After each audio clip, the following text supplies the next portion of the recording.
Welcome to Meadowbrook Memories Podcast. I am Jelly, otherwise known as Glacier Prince, and my co-host is Hitchcock, otherwise known as Alfred Henry. Our mission on this podcast series is to explore the stories behind the magic that was created at Meadowbrook. When over a span of 4 years, between 1982 and 1986, we saw the transformation of a small co-educational school with less than 1,200 students, 800 boys, 800 girls and 400 boys into a successful sports and scholastic champion, winning 7 major trophies, 3 Sunlight Cup, 2 Tappin Cup, 1 Walker Cup, and 1 Nutrament Shield. And to crown these achievements, Meadowbrook also produced 2 Rhodes Scholars, Cavell Creighton in 1987 and Andrea Wright in 1989, both graduates of Meadowbrook in 1983. In this podcast series, we'll be speaking to persons, both male and female, who are actively involved in this incredible journey, along with friends and staff at Meadowbrook, which inspired the environment which created this golden era. We hope you enjoy our discussion. Please give us as much support and encouragement as you can on whatever social media platform you are listening. Welcome and thanks for joining us. Today is Sunday, June 12th, 2022. Welcome back to our conversation, as I call it, on Meadowbrook Memories. Today's conversation will be extra special because we have our first set of twins on our conversation, but we'll soon get to them. Joining me as our co-host today is my good friend and also my lifelong friend, Tony Moore, who was here as our guest on conversation number 14. Freddie is still away on umpiring duties, and Tony graciously joining me today because our regular co-host Dante is injured. And Tony is not afraid to come in as a night watchman on very short notice. So we appreciate that. Today's guests, 2 guests we have, are 2 of the most gifted all-round athletes who ever came to Meadowbrook. The man is a legend from them in a first farm in a track and field, football and cricket. Both of them also have silverwares to confirm them legendary status. But in my mind, these gentlemen were an integral part of that great football team which won the Walker Cup and Nutrament Shield in 1986. I think one of these gentlemen also won Sunlight Cup and a Walker and a Tappin Cup. And I think both of them have won medals at Boy Champs. But we're going to make them tell them story. So without further fanfare, welcome Patrick and Paul Smith as our Meadowbrook family, known affectionately to our Meadowbrook family as the Gabbler twins. So Patrick and Paul, introduce yourself. Patrick, I'm always go with you first and then Paul. Yeah, man, Jelly, thanks, man. I appreciate it. Yeah, I just want to say thanks for having me on the show and the program. Man, phenomenal job, dude. I mean, I've been listening to the conversations and I'm telling you, just keep it up, man. I mean, this is something that will live on even after we're gone. So I appreciate it. So thank you for this, man. Patrick Smith, affectionately known as Gabbler 1. Yeah, I'll get in more detail later, but I'm here. Yeah, man, I appreciate that. Paul, you go ahead. Well, them call me Gabbler too, aka Paul Smith. To tell you the truth, when we're going to Meadowbrook, people think that our last name was Gabbler. But we'll get to that as we get to the show. But Jelly, again, I mean, I've been listening to your podcast as well, brother. Boy, it is divine. Most God conceptually as I want to feel, but I bust it in the brain. But, it has been a blessing. It has been a blessing. And, it's thanks for the invite and to be here to just share with the family. And I know it will have a great time. Yeah, man, I appreciate that. And Tony, as I say, appreciate your step in. You're not afraid of the night watchman duties at all. So come in and introduce yourself as my co-host today. Respect Jelly, respect Paul Gabbler, Patrick Gabbler. Jelly, honor for being on this one. This one's was a little special for me still because me and the Gabbler didn't go way back. I remember from them first farm when them just come Meadowbrook, I think I was 1 form ahead of them, maybe 2, but nevertheless, the special, them youth put Meadowbrook upon them back and carry Meadowbrook, after all that was done by the elders, the Iras and the Peckers and the Tony Reynolds and the Them man, they put me up on them back and carry them in several different ways. So an honor for me to be here. And Jelly, I second what Patrick Gabbler said still, because the memories you're allowing 40 years ago for people to relive that was special to us, and still have the opportunity of having people still living that can enjoy it and share and take enough money and carry down memory lane. Enough respect for the work you do. Yeah, man, I appreciate that. I do appreciate that. I never know it would take off so good. All I know, thanks and gracious. When me and Freddie start this, and mine that as the number one, man, my opening bats. Start this almost 20 weeks ago. I never know it would take off the way it take off. And this is more than just football and cricket. As I said, Tony, this is about memories. And the memories are powerful. As me I realize, the memories are therapeutic. For me, when me I listening back, even though me I do the record, most of the recording them. And anybody come on and help me as a cause. The memories them that's powerful. So I'm glad for that. I appreciate all and gratitude on argument. I'm glad for that. So You're welcome, man. yeah, man. Yeah. But when I'm going to the first question, and Patrick, as I say, I'm going to ask, but I ask it to want to see me. Did you choose Meadowbrook or Meadowbrook chose you? I gotta take this. Now, Paul and I did talk about this. There's a backstory to this before I answer that question. Both of us went to Swallowfield early school. And throughout our entire time at Swallowfield, we never run. We never did any sports whatsoever. Not until grade 6. When we had this friend of ours named Huey, came to the classroom and told the teacher at the time, Miss Stone, said, "Hey, no, man, them two youth can run." And we went and all these champs. Paul won the 8, I won the 8 and 4. And believe it or not, after champs, and 15, right. And after that, both of us were actually offered track scholarship to Camperdown. This is the same common entrance here. Now, at this time, we already took a common entrance, so that's waiting on results. Both of us picked for Meadowbrook and Calabar. I don't know distance, because, coming from living at Wills Road, 100 area, it's all about just walking to school versus, trying to bus. So the reason why, we didn't even consider C down was just the distance. And, we've heard some stories about getting pulled out of class, you go train, and that never sit too well with us. So after common entrance came out, past Meadowbrook, during the summer, believe it or not, we're trying to get to Calabar. Because for us, we wanted to do some running. And over the summer, we rode to the Calabar, went to Calabar, and they said, no, we cannot come to Calabar unless 2 students from Meadowbrook decide to come to Meadowbrook. No, 2 students from Calabar. 2 from Calabar decide to come to Meadowbrook, right, sorry. And to be honest, Jelly, the first day I stepped on the Meadowbrook campus, that was it. There was no other school. That was it. I chose Meadowbrook day 1 from the minute I stepped on the campus. And that was my first day on the campus. Yeah, so what I say, even at the time, from the moment you step on Meadowbrook campus, you never have not think back for going to Calabar or no other school at all. Yeah, I hear you. It was done, man. It was over. I hear you. But Patrick and Paul, that's an amazing story now. When I said to me, say, you never run at all up until 6th grade. When you take the common entrance, either Meadowbrook or Calabar, Camperdown doing a track scholarship, and you still try to go Calabar until you step on the campus of Meadowbrook. And then I said, this is it. So what was it about when you step on Meadowbrook campus? And you feel the same way, Paul? Yes, man. It's campus, small campus, felt like home.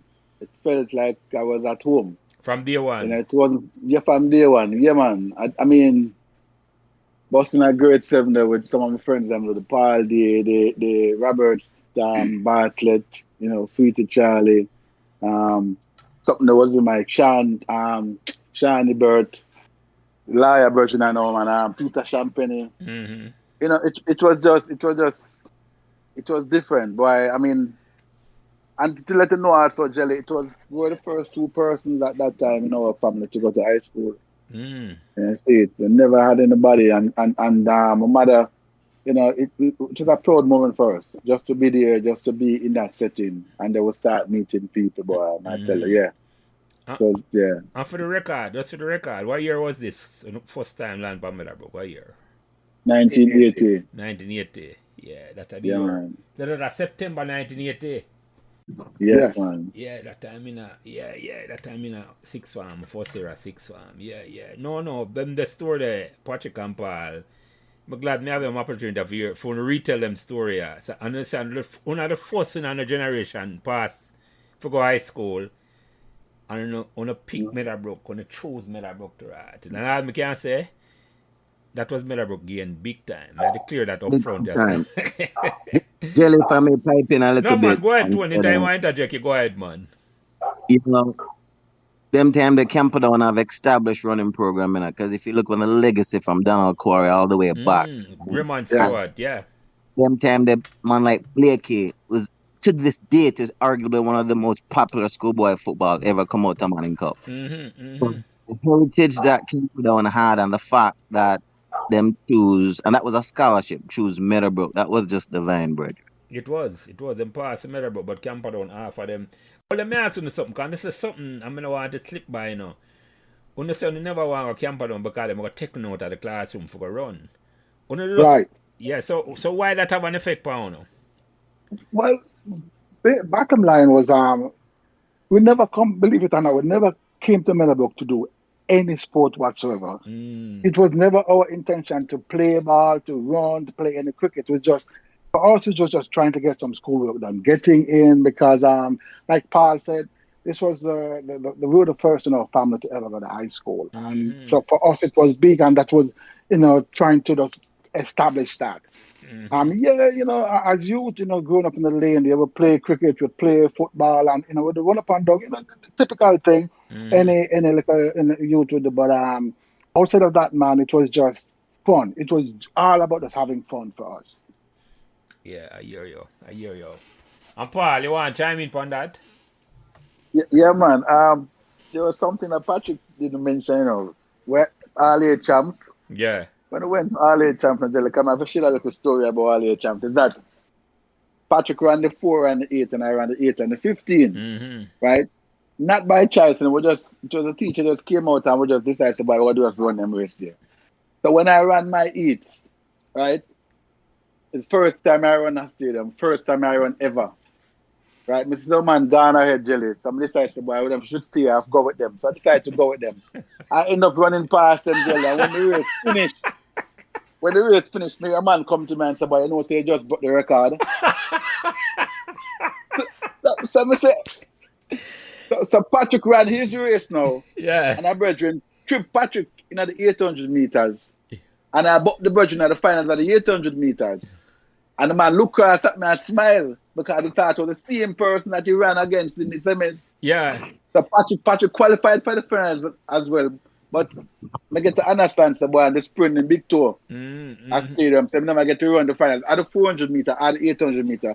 So the 800 meter finals, I decided to go do the same thing. Some guy gone out front, I'm going to follow him, pass him, win the race again, Jelly. The same brethren when come to me and say, boy, say about the record again. So with that, then Patrick tell me, about 20, 30 years later, Patrick can tell me, say, the record stood for 20 years at stadium. The early champs record, yeah. Early champs. Wow. Until, as I said, this is the first time we ever ran. We didn't run before. We didn't know anything about running. Right? I was clueless. We just go there and just do a thing. Well, first time a man run and broke and make a record, he said, can you imagine from the train? Tony, that me I say, I just said, trust me, if you come to Meadowbrook and choose Meadowbrook and love it, I divine intervention for Meadowbrook. When I tell me yes or no, the raw talent you have, you never play football, you never play cricket, you never run, and you just want to come to schoolwork. But you come to Meadowbrook, before you come to Meadowbrook, you're a legend to right. That not tell me, say. Tony, you didn't know them story, yeah? No, I did not know them story. When I see them on there, I think to them on there, seasoned athlete. I tell you, I remember the first day I saw Paul first. Because I figured I was just 1 year ahead of them. So, with a bottom field, and I'll never forget, Paul had a striped shirt on, like a golf shirt, a stripe on a run. I said, ooh, that youth here can run. Them time they have aspiration for running like 400 meters or 800 meters. I'm say Paul I run, I'm say that youth are special. So from there, we did know it. But the school did know it. first from the money, I'll take on the 5,000 meter, but man, I get ahead of them No, still. no, a But big man. We're not tell that, Tony, because that's this. Because here we know. All right, hold on. Before we go no further, let me get this out of the way, you know. I'm going to need to know, you know. Patrick say you're a Gabbler one, and want to get that nickname there from, and if it's not clean, man, you don't want if the name not clean, I don't want to edit out the podcast, and I said just said Jelly, the No, name not clean. no. All right. So here's what's happening, right? So we're up in the lane one Sunday afternoon, like we do every Sunday. And this is before they come on Meadowbrook. Before we come on Meadowbrook. Yeah. So, you know, and, every Sunday, I mean, maybe over 40 man gather. I play ball. See, there's a play like One Love Chip. See, and so, you know, I'm you know, standing with a bunch of the guys. I'm there talk, and you know, next door behind us was a fence where we have some turkey. Next door, and one of the guys said, "Man, you talk too much, man. It's a Gabbler." And from that day, man, the nickname Gabbler just stick. Then out of the blue, you know, it was just talking, and you know, you just said, "It's a turkey Gabbler," and next thing you know, Gabbler. And up before that, it was just Patrick and Paul, the twin. brother. That was it. That was it. Patrick, Goose have a different story when you get the name, you know. Oh, I don't know. Well, that one the fabricated. So this is what Goose tell me still. Goose tell them that you know they just up on the track team. Goose said, "You don't know the man that get the name." Goose said, "I eat some food in there." The man just gobble up the food and stuff like that. Gobble the man the name. I said, I want the fabricated. Oh boy. Yeah, Yeah, go ahead, Paul. That's something. Sorry. Yeah, but I was just saying. So what Patrick said, that was how the nickname really started. It was just out of nothing because I see up in 100 Lane over Barn and Grow, every Sunday we play. I mean, football from rise we play ball until dinner time. Your mother said, "Patrick, Paul, come for the dinner," and that was it. So 6 o'clock, 7 o'clock in the morning until 4 or 5 o'clock in the evening we play ball. One the batch, 5 aside, 30, 40 man out the man.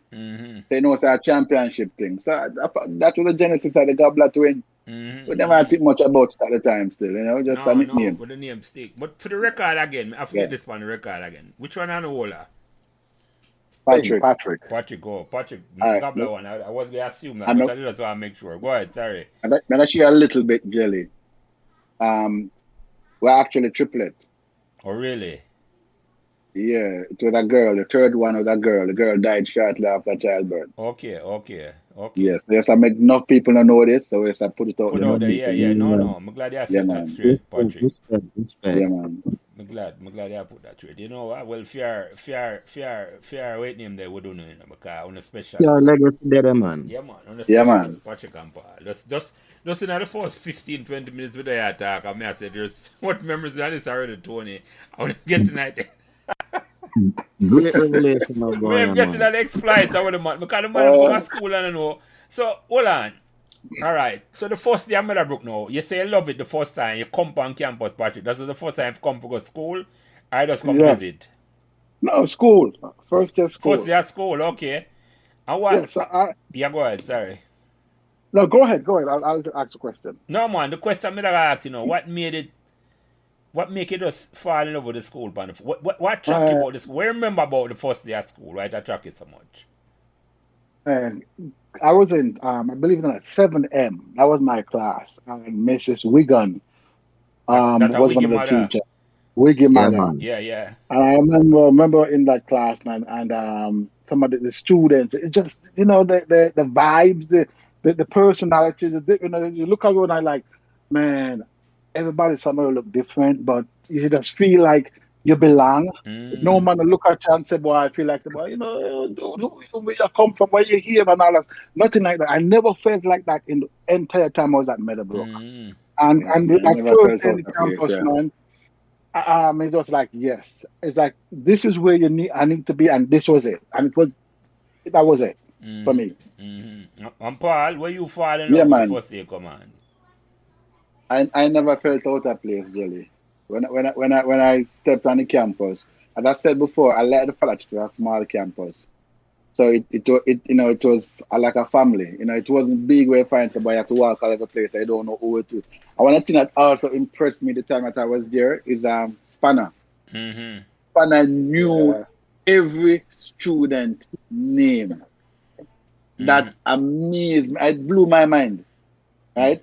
But as Patrick said, it was the fact that you have so many people from different backgrounds, varying backgrounds. But it never felt that way. If there was classism, I would know. I never felt it. And if there was any other ism or schism, I never felt it, Jelly. I just felt as if I was a part of my family. That's how I felt.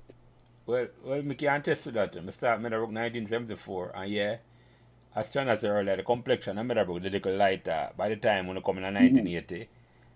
But you never feel out of place at all, man. It was like, and Patrick described it best, it's like a family. You come home to a family. You go to school to a family unit, man. I mean, I tell you. I don't know if Tony can attest to that same, but yeah, at the same thing, the feel on the field. So I know exactly what I talk, man.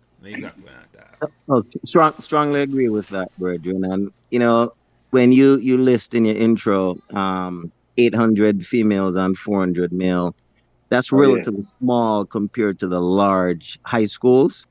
So just by sheer number, we had contact to everybody. Like, sometimes we take for granted that you could be in first form and still have a relationship with a man and could play in a fifth form or sixth form. Yeah, true that. We're just small, and that made it special. And let me say this, the culture of the school, because we never hardened like the North Street boy, them, and even Calabar, it's so big. So the culture of the school, from the teachers right down, was a very inviting, engaging culture.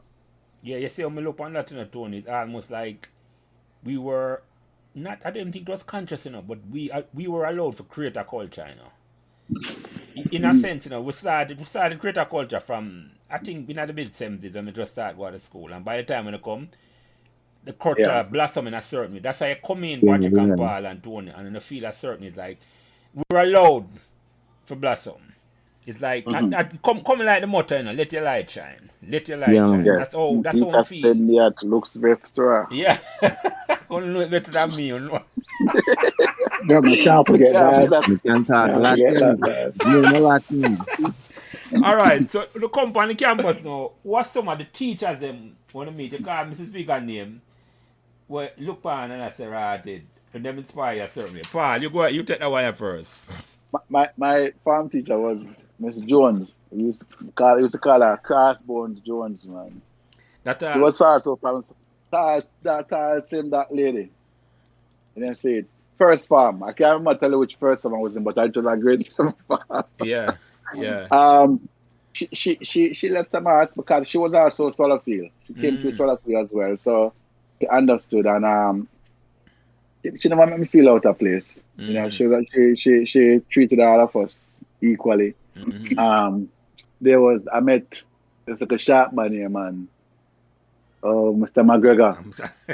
I hear you. That man could have smoked a cigarette, boy. so and then you have Mr. Osang. Yeah, art teacher, yeah. That man. Yeah, he was a store by himself. Without it was just a podcast. But I want to tell you this, I want to tell you this about Osang, Yeah. Osang, as an art teacher, everybody knows that Osang had issue with students. Yes, exactly. If you get to know Osang, every student doing it. If you get to know him, can you hear me now? It's when Sunlight Finals are play. Osang the devil like a blue mini there, Yeah, we used to teach people to drive, yeah. No more jumping out of the car. Come. Osang drive me about, man. Osang, to me, Osang did cool, but I know say man enough man that have some. Yeah, man. And when him get upset to them, him talk fast. No, man. As I said to him, when I go in at that time, because film problem with students, legendary. But I give him some props. No, not that. But I give him a prop. I will have bad about him, Tony. No. So, Patrick. Yeah, true. Who are some of the teachers them, apart from him and Mrs. Wigan, will inspire you? Or you look on and say, right, yeah, you're glad you're part from teacher. You never mention Miss Williams, though. Mrs. Williams, man. Mrs. Patricia Williams. Et tu brute. What used to teach? Spanish? No, Literature, English. English, Literature. okay. English and English lit. Okay. And she was Pat the Williams, passion that that she, one. yes. Yes, man. I'm Ready ill with that too, Pat man. Williams. Hills lady that to Tony, yeah. Julius Caesar, Pat Williams. Yes, yes. Et tu brute, you two Brutus. You too, Bruto. Legendary, man. Yes, I am. Yeah. Hey, let me interject. You know, Miss Williams tell Kirk Doman. Kirk Doman, them time that big boy and I walk with them pretty boy man, Christopher Jones and them man. And Kirk have him tight pants on. And Miss Williams walk up to Kirk Doman and say, Mr. Doman, if you wear your pants that tight, it will cut your sperm count. So she draw upon me now. To the article. Oh, She give him a good one, Like Tony. Yeah. That sounds like her. She was To the like, article, man. yeah, man. She's article no, man, too.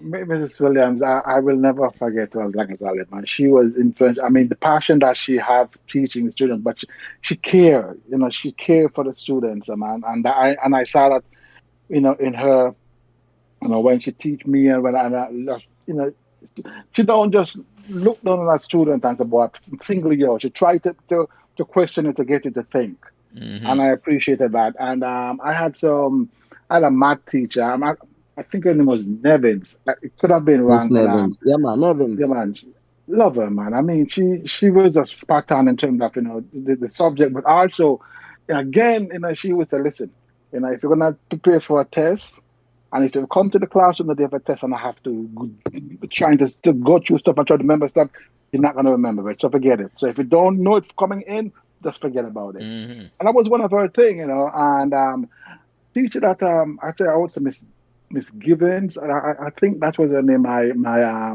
account teacher. Because it is because of her why I'm in accounting today. Good. And I mean, and I'm not even putting Mr. here into this category. No, welcome to man. No worry, I'm just sticking with these teachers. Welcome And to good. I have to mention some other teachers along the way. I mean, there was Mr. Gooden, and never really taught me, but then there was remember Mr. Garden, who was I think a woodwork teacher at one point. So, there are many teachers, that did have some impact on my life in Meadowbrook. Geography, Yeah. So yeah. So may I ask you something? Them put in a two different classroom, two different first form? Yes. Because why me ask a question, because up to today, if me see the two of them, I can't make it out different, All people don't know the different.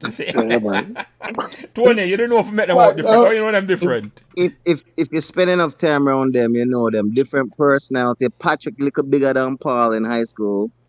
But if you spend enough time around them, you know them.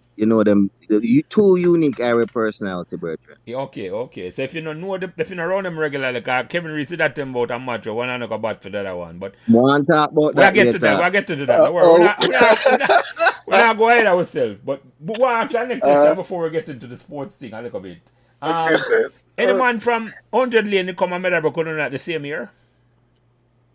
No. Okay.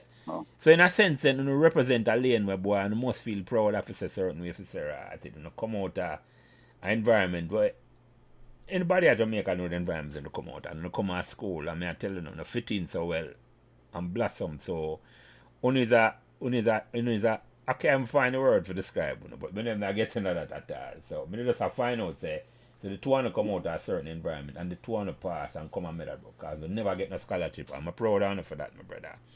I'm proud of you. And them stay with Meadowbrook because after them start. Yeah, because no, that's a good question, Tony. That's a good question. But may ask it right up front then. But I think the man said it already. It's like, you during the time when the day at Meadowbrook, man most of the scouts and I say, come go another school. Even when you start Meadowbrook, you never get recruited.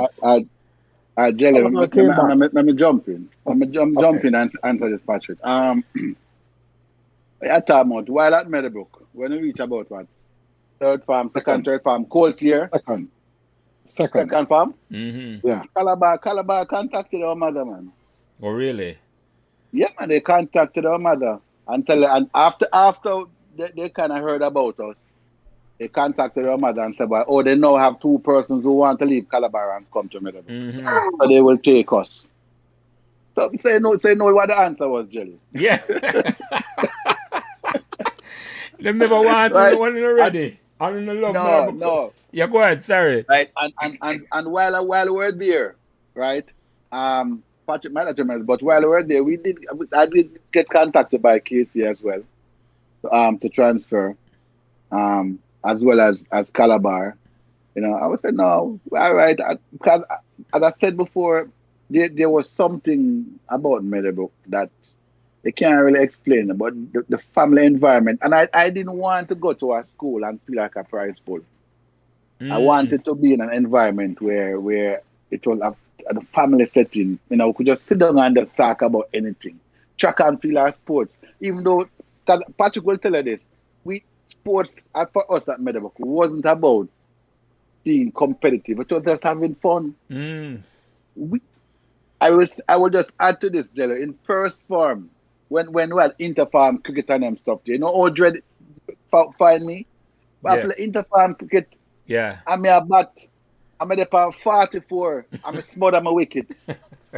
I saw me out Yeah. and George said, all right, I want you to come out to the cricket team. Patrick could tell us I must be the pan 40 because in 100 again, Yeah. we play cricket. We Yeah. play every little thing up in the lane. So fine. So the eye coordination and all them stuff they did it from day one, brother. Yeah. On a natural that's And I good, say, man. but can make Patrick come jump in and tell you. Go ahead, Patrick. Oh man, it's true. I mean, like I said, in Meadowbrook, we just came to school to just for education. But 'cause even first farm, I didn't do anything. I mean, in a year we tried for the Colts team. Cause believe it or not, when I tried for the Colts, not Colts, under 13, And you talk about the football the, team, you know. the football team, right? Because I went out to be a goalkeeper. Mm. And it was this guy named Sean, I think, at the time. Was one day, man, it was just pouring on the man decided that, well, I have to dive in practice. I'm like, what the foolishness is this? And that was it.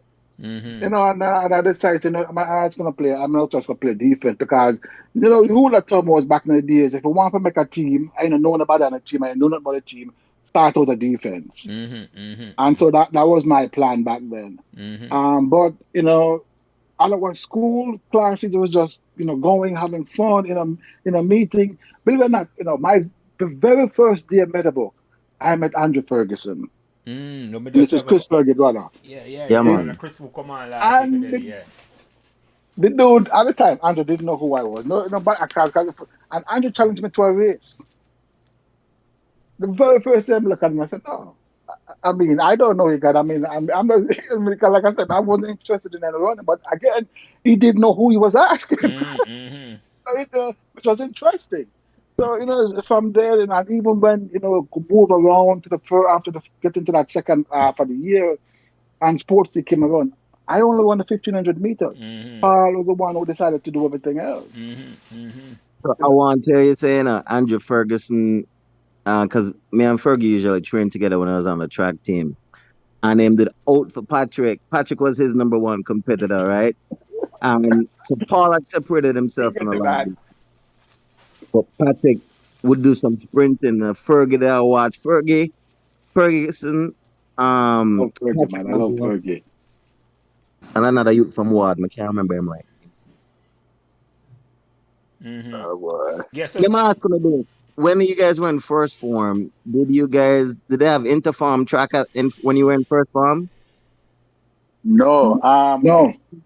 No, no, okay, we never let's have start. them competition. was Sorry, hold on. Them thing that never yes, exist. go ahead. But interfarm track never exists, Tony. Have interfarm No. football. No. No, Jelly, Football.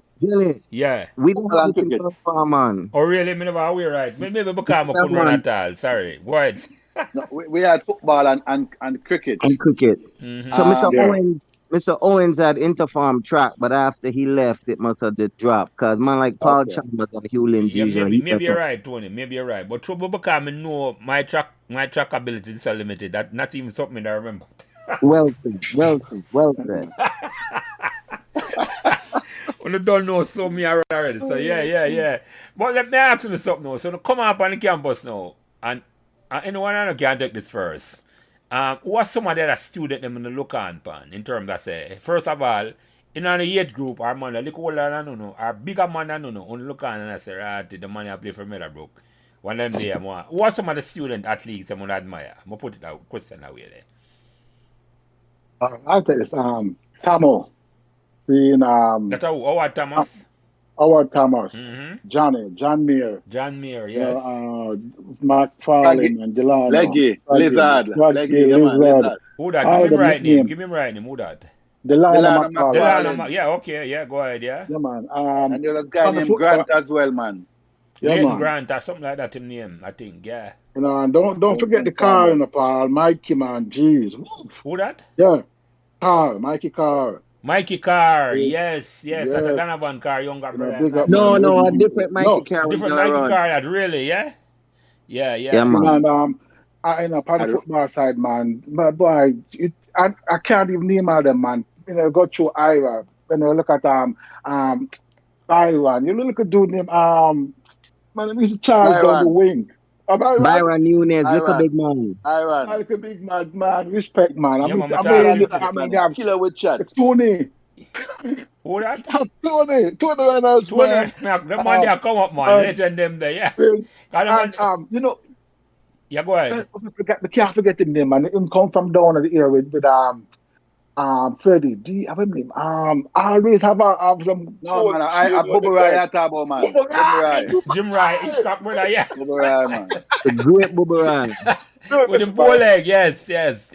Listen, them man there, you know, and now, I think I'd Andrew Earl to this in the Birdman. You know, because, but the thing is, you know, you have a youth, right? You look into the man, yeah, and them just look huge. Seeing, you know, the beer and one of big, I'm like, dude, you know, and I watch them play. You know, I say, yeah, man, one day. Even though, you know, so the idea is, you know, really, you know, the ball it, but, you know, one day. Yeah. And say, yeah, man, and I know where the man come from too. You know, was big, man, was huge. So yeah, man. So who did us attack? A Patrick that our Paul I give him? Yes, Patrick.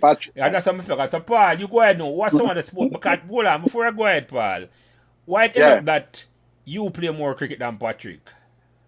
Yeah, I will answer that question first. I will get to that. I'm going to answer the sportsman them first. Yeah, go ahead. The man Right. who we admire, yeah. Yeah, man. I don't mention you first, you know. Because you were one of them. Yeah. Because we as little you would come in, as Patrick, so when you come in and see man like only in a jelly and on a beard, you know. we are saying, no, man, all the man has high school, man, them, yeah. Straight up. Right? Man, like Goosey. And you see it with the cricket and the White House, man. Yeah. And you see Yeah, it. man, this guy can't get Goosey. But Jen, let me tell you something, man. Marston. To me, Jano, even though Jano was much older, man, Jano was one of the most fearless person ever come across in the command cricket. Yes. Fearless. No matter who I come to Jano, no matter what you do, and you see it, it might look for put your way. Yeah, man. Right? And you see it. Remember, they have Eddie, same Eddie we talked about last week. Yeah. Right? Remember one day in our cricket training, Eddie bowled to me, I'm a cover drive Eddie, you know. I said to him, cover drive Eddie. I'm bounce, let me get to that. Eddie, I get one, and I said, don't do that again. Yeah. Mr. God look for Eddie, I said, Eddie, go to the youth, man. You see? Goal. But there were others from the football team. Patrick mentioned a lot of them, and you see it because you know Byron, the Bubba Rai, Pekka, Yeah, Johnny Pekka. Tony, and even end up playing Major League with Tony when as a constant friend. Yeah. And there was two person I know as Piggy. You know the goalkeeper. Yo, that was a Piggy. Imagine, as a little youth, I look at the best goalkeeper I've seen in the world. When time I come in the council commander. Yes. The man, I was amazed. He could fly. Very acrobatic in the goal. Yeah, man. Then there was another person, I think I'm calling Piggy to him, used to do shot put and discus. Big Yeah. Christopher Alexander them. Yeah, Alexander them. Yeah. Yes. Yeah. All right. I remember them man. I remember Patrick said, I remember Howard Thomas, I remember Grant, I remember Roy Cassis. Him all them man there, you know, see it. But it was do it. Patrick do it. Yes, You know, yes, see it. yes. He used to run the Yeah, 800 man. long distance. Yeah. Paul. Remember the Lawrence Paul. brothers, man. Remember Paul. yes, Patrick. There was another guy, Dexter. When name Win Dexter are there were so many of them. But Patrick, go ahead. Is that me? No, Tony? but Tony, I Tony have a Oh, question. Tony. Go Oh, ahead. sorry. Yeah. No, Tony, yes. but I said Patrick Dewey, after Gabbler them would have run the first big race, right? Long distance. I said, oh, nobody could even challenge Paul upon the long distance, Now Patrick Dewey first as a Garshaw man, take me on them wings and say, come on, you come train with me. Carry me, I'll go stadium, go run with him. Just for trying to give Paul some Good. Got a 200 award. Patrick and Paul, the 200 award house. But Jelly, Yeah. my first year my first sports day, I ran the 2, the 4, the 1500 and the 5,000 meters. As I said, it wasn't about being just, I was just going out to have fun. Right? I was just going out there to have fun. The first race I ran was the 200 meters, the 5,000 meters, as a matter of fact. Because that was on like a couple of days before sports day. Yes. And I was in class 4. And the 2 man that I ran against, it was Ira Turner at the time who won the race, and Goosey came second. And I came third in that race. And on sports day now, 200 meters, my line up, just blow the whistle, blow it again, so my false start. But I look at man at the race named Pusey. I don't know if you guys remember that look at it. I think in the transfer to whole match. Richard Pusey, yes. Go Woomers. Yes. So he win the 200 meter, buck him back on the 4, and he won second on the 400 meter behind me. Right? Then Patrick, the only race Patrick ran was the 1500 meters. I'm say Patrick, so we ran the 1500 meter together.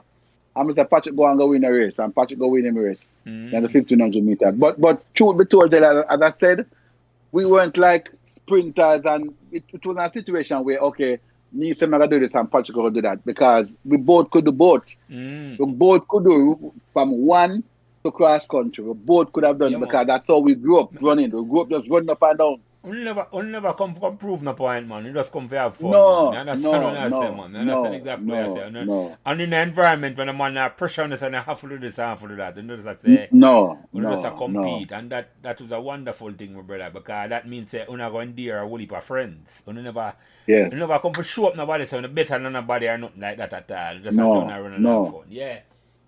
But they were figuring it out on themselves too, what they have preferences for, who was better at what. And so the story from now is just so interested to see, having witnessed it, just to see how them just evolve as two different individuals and two different. But Tony, I will say this to you, how that came about, was in class 3, right, Patrick?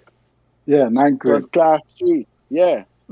No, first, what happened is that we realized that in order to give Wardos maximum points, it's better if we spread out instead of running the same races. Tactically, so that is how right. So that is how I ended up running the distance races, and Patrick ended up running the sprints, because both of us could have, as I said, both of us can sprint and both of us can run distance. So we just decided that was the best way to give Wardos. But we weren't concerned about anything else. We just wanted to give out some points. So hold fun. I'm not going to make a slide, because you have mentioned a very valuable. No, I'm not joking. Go ahead, so man. only decide that upon your own, or somebody in a Wardos selling that? No, man, we decided on our own. 20 years, them tactical moves that the man them decide as first and second farmers say, they want to look for the better Wardos win. Want to get them vision there from as youth. Want to learn, and I say, well, but go ahead, answer the question. Where you not get the mentality they say, boy, you not play for the, because what I said to me, you not play for the house win and not for Patrick and Paul, And that is some big man. That is some big man mentality. Well, big man in a way not for age, but those maturity beyond the age, man. Where you get that from? You want to answer, P? Yeah, man. Go ahead. Yeah, go I'll ahead. jump in. So when we first sports day and then actually watch, and we got Sanders that used to dominate sports. Everybody know that Sanders rule things, because that's Hispanic. So And after I watch it and after a while, I said, boy, Paul, I mean, obviously, me and Paul was winning the other races after, because like I said, I didn't run first time, but second farm, when it was first year class 3, when I run. And, we see how close Ward came into, the sports. But still was struggling because Sanders, there was Gardshaw, then the Ward, and I think Ratney always finished last. I mean, it was. Well, not this mouse, but go ahead, yeah. So it was, so Paul and I said, no, man, I mean, if we're gonna give more points, get more points to the wars, because we're just doubling up right now. You come first, I come second. Really, nothing. We're just what, But 16 points or 13 points. yeah, So we no. decided that But more to answer for the question, we want to learn a level of maturity there, pan on one. I come to school, not you must learn from somebody, but may I ask you? But I don't know if anybody was influential in us learning that. It was just something that came and said, no, man, this just make practical sense. It was just more, looking at, because we started falling in love with sports day and realizing, that, Ward House can get more points if we did this. And so we just, it was just Paul and I coming together one day and say, no, man, let's just try this. Matter, because if I come first or second after, it doesn't matter. We're still giving more points to the house. Mm-hmm. And it was just us, and that's what we used to be. We used to talk, we used to come, and plan things out. And that was one of the things we planned out, we decided to want to do for Wild House. A year now. So, none of them never know Stally, either after, matter. No. Not me or not at the time, no. Okay. No. Because I was a Wild House man. But go ahead, sorry. But let me stop, interrupt a little bit. Stally did come back when we're doing quotes and train with. So didn't you get to know him at that time, Paul and Patrick? It wasn't cool. Of course. Later on. Manning. First year Manning. No. Stally came back and coached us when I was first year class 1. I just when Stally came back. But I don't want to get ahead of myself, because when Stally came back, I basically kind of give up tracks. Okay. Right? I mean, I was still running, but I was now focusing more on the football and the cricket. Okay, I hear you. Yeah. Yeah, but as I say, we'll come to that. But go ahead, sorry, that's my point. Go ahead. No, man, go ahead. Since we're on class 3, I think this would be appropriate time for talk about when Patrick got class 3 400-meter finals. Oh yeah, talk about that. Finals are we are champs? Yeah, man. Okay, all right. Talk about that, yeah. So it's both of us, not Patrick alone. So, the bottom line, after that was the same year, and when we decided to split between the events between me and Paul, and actually that year Wild House actually did win Sports Day. So I think this was John's last year also. No, it wasn't before that. It is okay. You sure? Sure, Yeah, John man. was not champs with me that year, man. The 4x1 team was there with John, Tamo, Delano, And Grant. Mm-hmm. No. The second year 82? after that. Because here what happened, I was beside Paul when Patrick was running in his 400 meters, and Paul kept telling... No, I was in the race.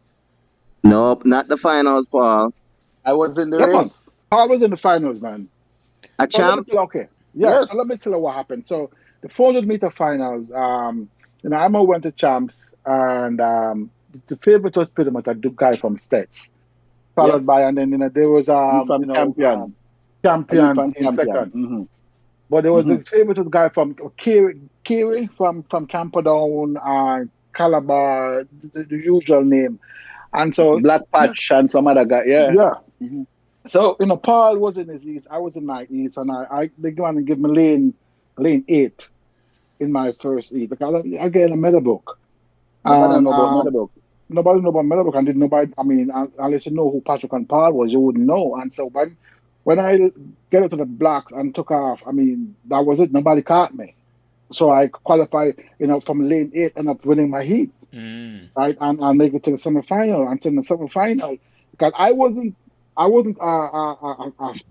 front when I was a finisher. So when the two 150 and I'm close, likely I might end up catching. And so I went into my semifinals, and I don't remember if I finished at the first or second, but all I know was I came second. I can second. help you. Oh, second behind Steps guy, right? Yes, and I won my eats as well. and came second behind the champion youth in my semi-finals. Mm-hmm. So both of us went to the finals. The state youth got lane 5. Patrick got lane 6. I got lane 7, and the champion you got lane 8 in the finals. Right? I came 7th in the finals, and Patrick came 3rd. Mm-hmm. Right? That was the class 3. Mm-hmm. Yeah. So you get a bronze medal. Yeah, go ahead. Sorry. Yes, bronze medal. You get a bronze That was medal. that was a big deal, you know. That was a big deal for Meadowbrook. Paul, sorry, I forget say that you didn't. Them just said I focus on Pat on the bronze That's there, but okay, man. No problem, man. Yeah, so the question never asked you then, you know. That medal, they are the only medal that never win a track and field for Meadowbrook, a champs. Yeah, I Okay. think so, yeah. Yes. And the next, why me ask the question, you know? The next question never asked, you know, Yes. was Tony, and you can did anybody ever win medal for champs after that time from Meadowbrook? Yes. One medal for champs after that. Okay. Yeah, man. Because I went to champs and what since I left high school and everything and college and watched Meadowbrook youth win medal at champs. Okay. Right, and even but girls did well too. Girls did well at girls camp.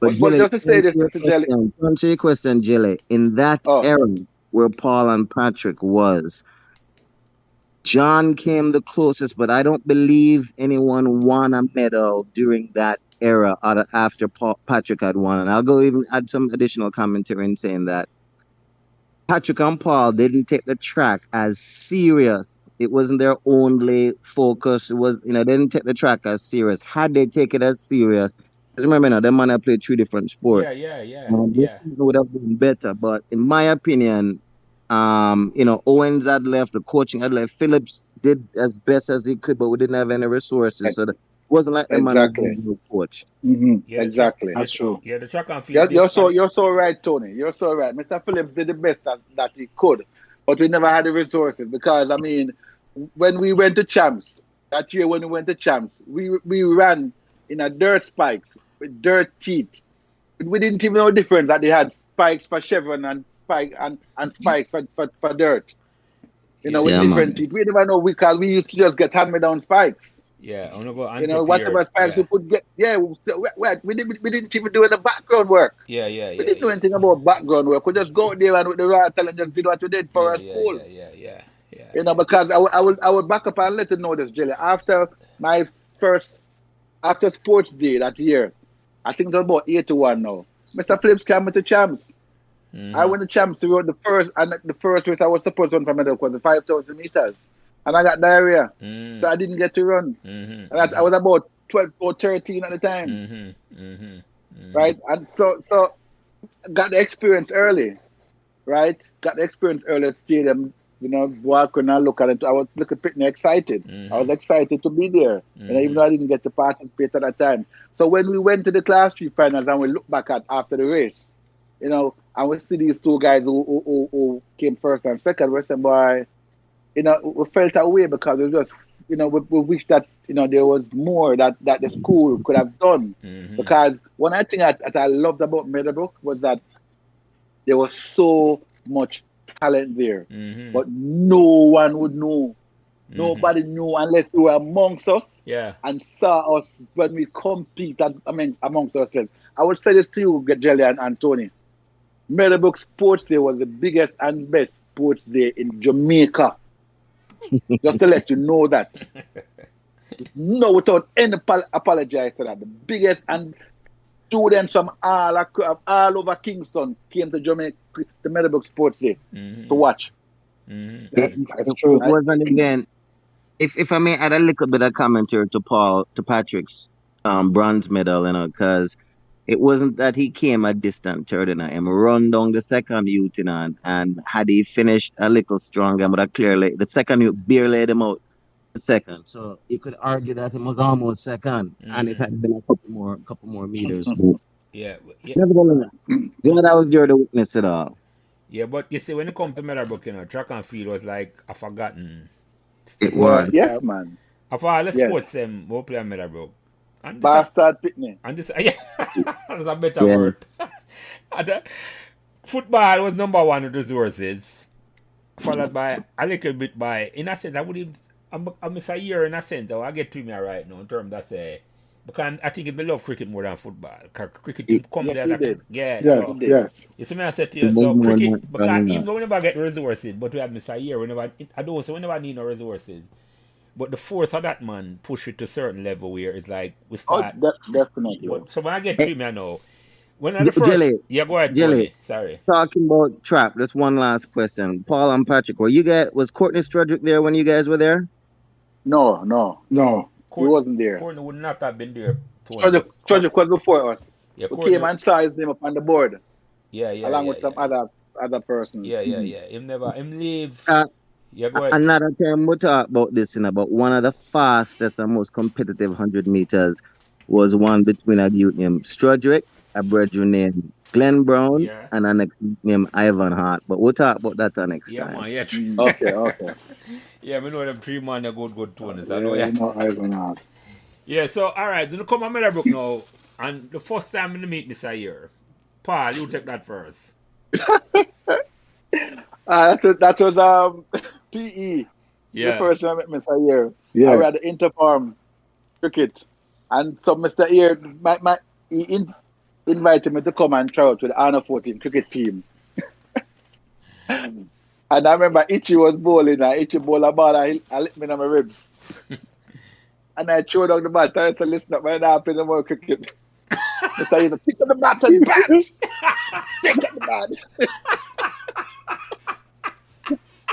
Jelly, for me, that was my first real interaction with Mr. Here. Yeah. Because as I said, it was PE, so you know somebody, you know. Yeah. But that's the first time, man. I said, all right. And from that day, I didn't put on by the cricket bat. And You know why me I laugh? I'm gonna tell you why me I laugh. Because I interject a little bit. I want to finish the story. I remember the brother said that he never said it to me personally, but years later me hear this, you know. I don't know if you remember where I play Courtney Walsh against Excelsior in Melbourne, 1982. They were win Sunlight. And we play Excelsior in a quarterfinal Tappin Cup, and Walsh a bowl. And Walsh just make Jamaica team. And Walsh a bowl with fire them time, right? And I hear years later, Devon McDonald I tell somebody, so boy, him a walk around the sidelines with Dread. Beside Dread, and when Courtney Walsh bowled to me, and me I run go to the square like umpire, yeah, I'm Gary Dread, I say, Jelly, send your bat! So I know what you're talking about, but I never hear me, all I can me and Cheddar just talk about this thing before I start this, you know. The fear in my eye with the ball, and leak my ball to bowl out of my throat, and me I say, I hear nothing, me never hear nothing at all. But go ahead, they say that was the first experience with him then, first interaction with him. Yeah, man. Okay. Yeah, man, that was my first interaction with Dread, right, Dread? And Patrick, your first interaction, because let me tell you this. Hold on, before you go ahead, Patrick. Go ahead. Let me just promise this with a little background. Patrick called me and Tony when he heard the podcast, you know. And he must say, boy, I'm saying you're so much dreaming. I say, don't worry yourself, man. Come on, man. I'm invite the man right away, you know, once him call me. So I just say, I know some Mr. Year mean hold it to the man, you know. So Patrick, was it the first time you meet Mr. Year? You have an interaction with Mr. Year then, sorry. Actually, it was the same thing, cricket. Because I played cricket, interfarm cricket, PE. Mm-hmm. You know, I never have that, with Paul. But and interesting enough, right? Paul is a right-hand batsman. I'm a left-handed batsman. Mm-hmm. So for me, cricket was as fun. And so that was my first time I met Mr. Here. There was nothing negative. It didn't get on me like it did with Paul. You know, I just thought there was back because I wasn't, as strong as Paul batting. But I mean, and that was it. And I was also invited to play under 14 cricket, which I did. Yes, but let me ask something then. So Tony mentioned something about him rather, and Tony, you can answer this in terms of what I know. Mr. Year was more focused on the cricket back then. He never involved in the football at all, at under 14 level.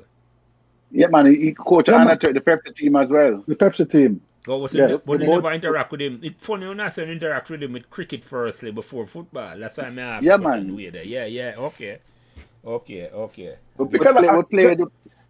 Go ahead, Patrick. I would say because I think the football team under 13 because I don't know My memory of it is so blurry in terms of what games we played. I know we played some games, but in terms of say, I can tell you who we played or what happened, the results. It was just a blur. I can add a little bit to that. Mr. Phillips had coached the under 13. Mr. Year didn't do the under 13 when you guys were there. Okay. That's how the football All right, team, that Tony. makes more sense. Yeah. So Well, actually, he did. What happened was that Tony, we played in green top. We had a full green top, right? And the color shirt. Cause we never really had a full kit. And a couple big of old matches. big shirt. Huh? Right? A big green shirt, big for everybody. Right. And so what happened is that we had teams like Trenchtown, Tivoli, teams like those. I must say this was like 80, 81, 82. Some listen up, 81. Some listen up, man. I'm not gonna let you guys go play. 88. We're not gonna let you guys go to because some of these matches are like a home and away. I'm not gonna let you guys go to these places. So there was a lot of games that we didn't play. Because of the political tension, right? It was protecting us. They didn't want us to because 80 election 80, yeah. out there. They had election 80, which was not considered at the time to vote on the bloodiest election in Jamaica. Yeah. So he didn't want us to go to these communities and end up thinking what happened to us. So we just said, listen. So the focus wasn't really so much on this. We just play who we could play, and that was it. My protecting, that was good. My protecting. Yes, man. And that's the beauty of Meadowbrook, and that's why I love it and come there. The man must say, it's not just no foot. I just say the word you used Paul earlier. When you come when you come in a bullpen. When I say boy, man, I take on as cattle. The man must treat it as human being as Meadowbrook, and I say you have to respect the man. I want to just come for run for the school or play football and. That a test in terms of them, so I hear the side say, no, we're not make them go risk them life because we have to win this or win that. I'm glad they point that out. I'm glad they point that out. So let me ask a question now then, in terms of say, what the first time, and Patrick, you take this first. So your first competitive match for Meadowbrook where you remember a player, and who are some of the men you play with? So cricket, under 14 champion Battlefield. Itchy Burke was Itchy Burke was the PSM. I think most of the man I'm right now, because I think Tony, Luke, most of the all over the place. Yeah, man, all over and that team. Pretty much most of the man who end up playing courts football together. And one of the things, memorable thing I remember about that champion game, man, was Itchy fractured the wrist of one of the champion player, man. Yes. And that's the first time I ever encounter anything like that, playing cricket. Because you play cricket up in the lane and use a tennis ball. And when I see that, man, I was like, oh man, and I'm like, dude, and it was fun because I never know the whole positioning much about the cricket. Because my position was gully. I love that position, and that was it. And drop me to the slips, but mainly I'm gully. I might move me, I sell me down, I sell me down, whichever. But the bottom line was, that interesting enough, my cricket life was short spent. That was it. I played under 14. Boom. I was done because I saw that. And also... You don't want to get a more leak. I hear. But you think what actually ended up was that we ended up playing inter-house cricket, not interfarm, inter-house. Itchy was in Ratney, right? And so and the bottom field and seeing and Itchy come through on me and first and I'm gonna, leave it. And I said, he said, stand up playing again. Stand up and back, stop playing. I'm like, so Itchy come and I sent Itchy back, down by the goalie for 4. Yeah. The next ball, Itchy sent that me to the bouncer. Yeah. So right at me, and that was it. And that was the last. After I finished that season, that was it. I done. Yeah. And I looked at him, I went to Mr. Here and I said, you want me to play court cricket? And I said, no, I'm doing cricket. And believe it or not, as much as I love Mr. Here, sorry. No, man, go ahead, man. Go ahead. It's as much as I love Mr. Here, man. Mr. Here didn't talk to me for almost 3 months ago.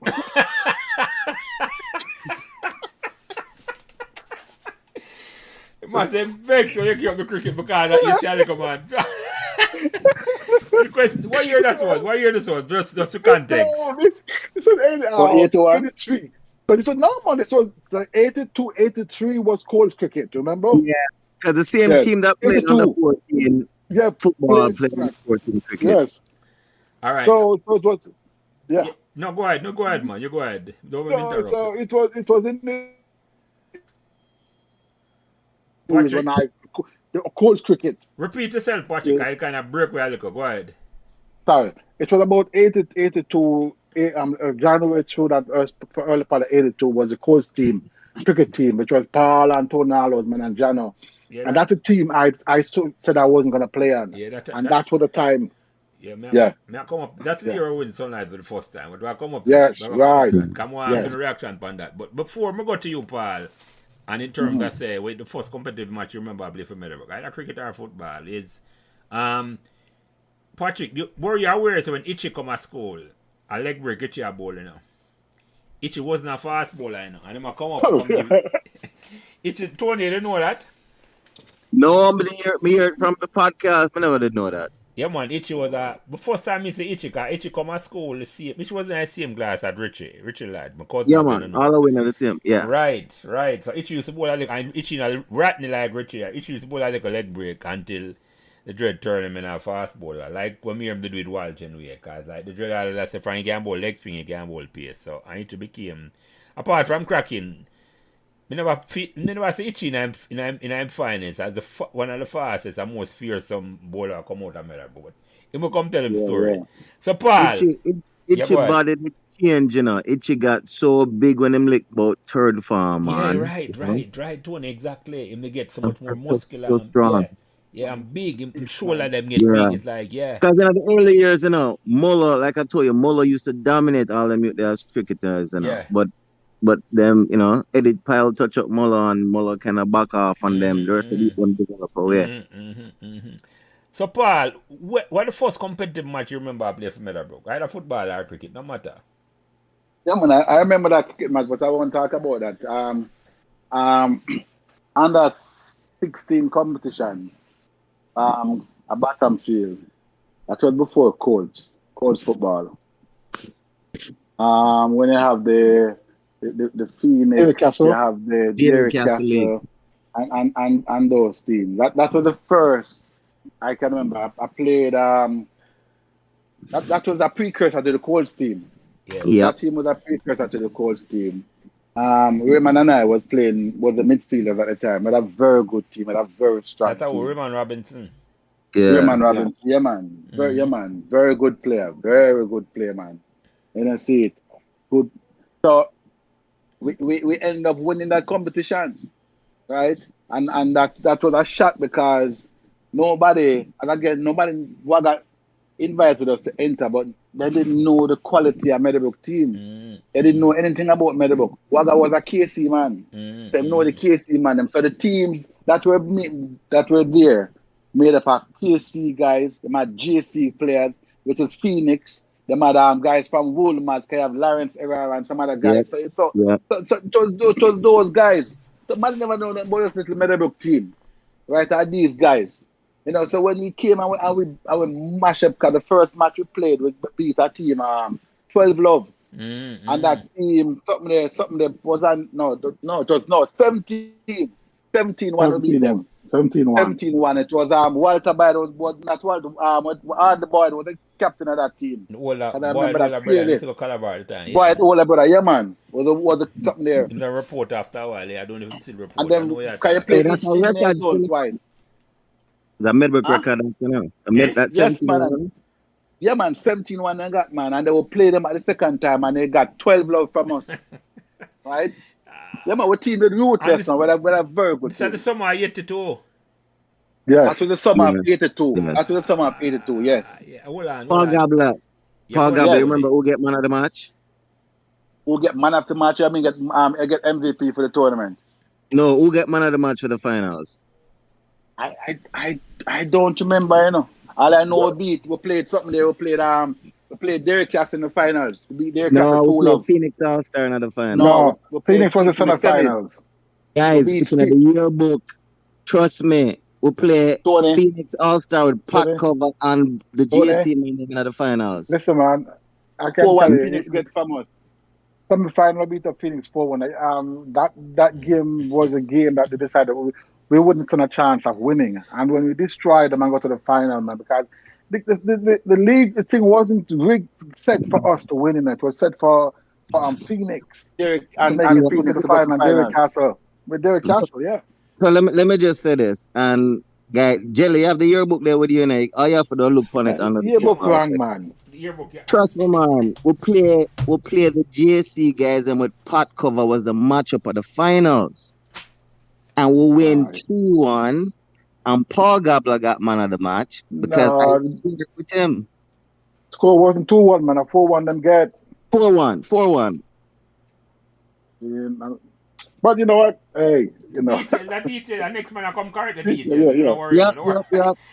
You get up on the phone right now. I beat it up. Say, I don't get it wrong. A Phoenix All-Star will play. Look, you can't say anything anymore after man. We play Phoenix in the semifinals. Yes. 20. You want me to talk about earlier today, though? The book is wrong, man. 20. Jelly. Yeah. Tony. A semantics that right now. No, exactly. No, yeah. But what 20 talk about today important, you know. Because me and 20 talk earlier today, before this, you know. And 20 I said, Jelly, and this is a confirm to me if I go do this, you know. I said, Jelly, it's almost like after we do the podcast, we have to allow interaction. Where a man come on afterwards and say, no, Tony, I this it happening, or Paul, I this it happening because I did it. And after a while, 10 or 11 man will come on. I will say, all right, 8 or 9 man remember say that did happen, so I'll go with that, you know. Because that's all we can do, you know. 40 years ago, you know. Exactly. But let me just say this. I remember distinctively having a tackle against pot cover. I'm a lap him foot. I'm a get ready to give me a card. See me? The Dread said to me he would normally give man of the match, but not to somebody who got a card. So him tell me, say, you're sharing it with Paul Gabbler. So Paul Gabbler, me and you share man of the match for the finals. Okay, sir. All right, we're gonna go with that. So yeah, and we are going to allow the facility for a man come talk. And after I made them story, I say, what am I saying? Let me tell you when we remember. Because that's all I go for, you know. Yeah. I remember it's a funny thing, you know. When you say and think you remember yesterday, you and Paul my season are two different stories, I say. So when I just say a semantics, we're not going to argue about it. But let me say something to you. Let me ask you something, because it's a crucial year that, you know. And you know, say, I never know, say, until Tony Moore tell me, say, Meadowbrook win a schoolboy football trophy, unofficial nevertheless, in the summer of 1983. I did not know that. 82, sorry. And the significance of that, you know, is more than one way, you know. This is the year when the best Brazilian team will never win a World Cup. Lose to Italy in the finals, in the semi-finals. I forget what kind of thing. And the year we win Sunlight Cup for the first time. I want to ask you the two know what impact that did have on say Meadowbrook win a big time trophy for the school for the first time. Paul, you go first. Jelly, we had to. That was massive, man. That was. Let me tell you. I wish you could have gotten a holiday. You see, went to Jamaica in the World Cup for the first time. Yeah, that's how you feel. Yeah, man. No, I proud moment, brother. I mean, I was young and new to the school, but I'm telling you, man. I felt so. I was ecstatic. It was a good feeling because there's a people that talk about KC and Campion and Calabar and Woolmers, and I say it. I'm everything good, man. For me, it was good to know that a team or a school and nobody now watch, not think about, not even a thought, and I see it could be so forceful and so dominant. And I see it, and companies creep and just win the competition. So yes, man. Did you go to match? That's the motivation. That's what where's Tony?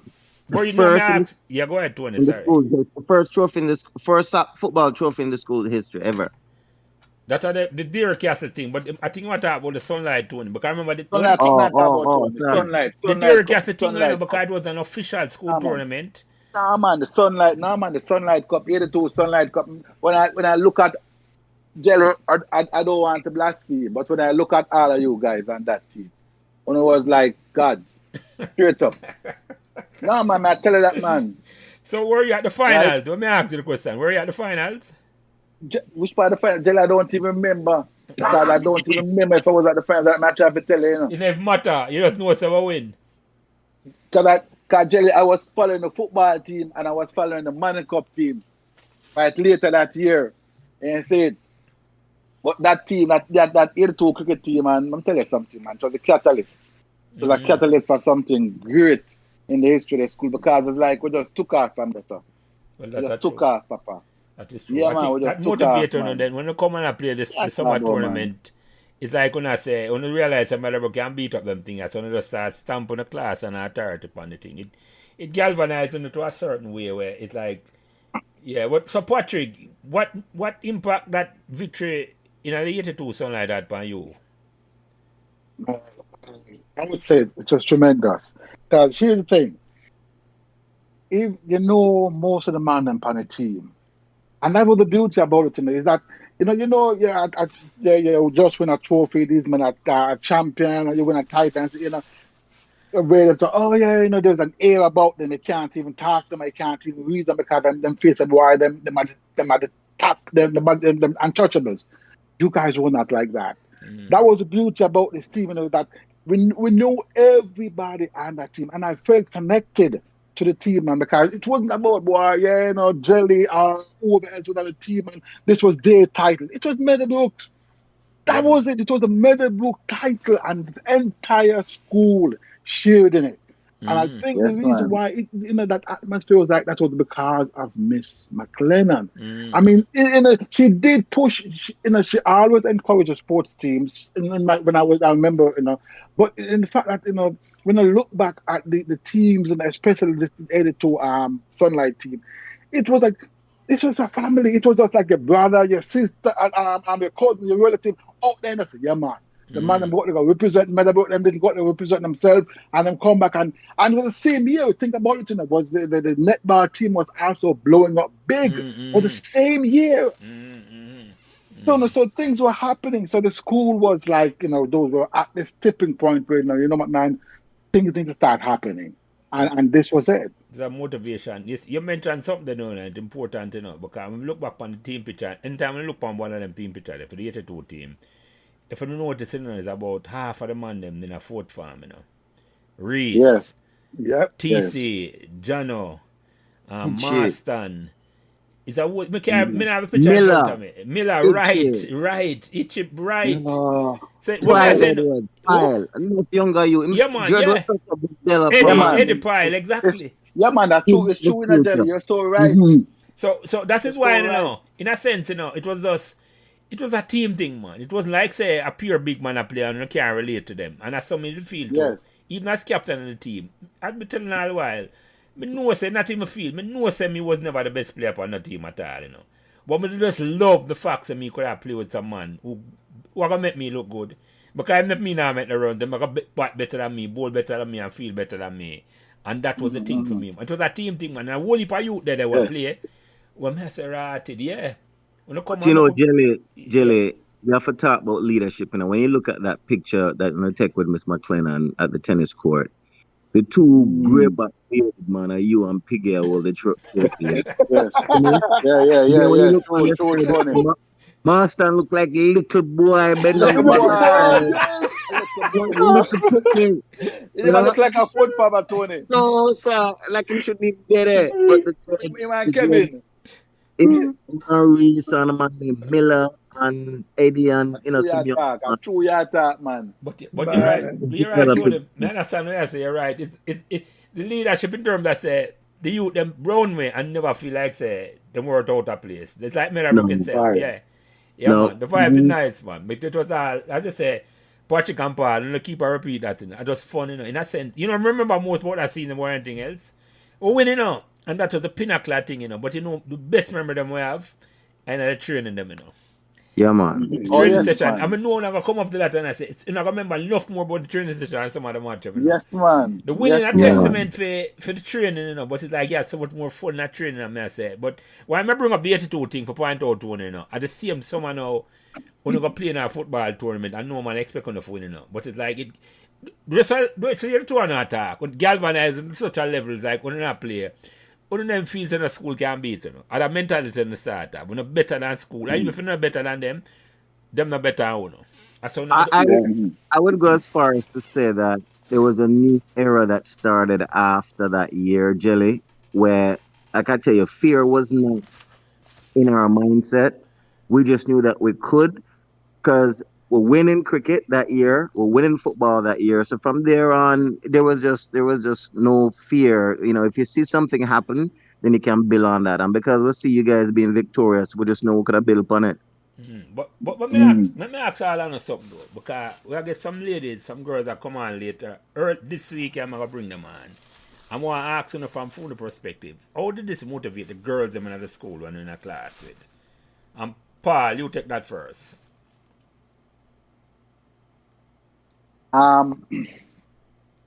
I have to come back to the family in a jelly because one thing that I noticed about the ladies at Meadowbrook, they supported the teams. They supported it. Yes, We know I people, agree we with know that. people up to talk about season girl and all them stuff, but there were some set of ladies, brethren. It no matter what type of sport Meadowbrook was involved in. I could have ping pong, a ludo, I'm supporting the team. And when Meadowbrook won Sunlight Cup for the first time, right? As Paddy said, it wasn't something that you just out because a man thing or a boy thing, it's a made up. No, the girls in my class, why, Jelly, ever hear girls scream? Yeah, Right? It was a good feeling because all of us could sit down and talk.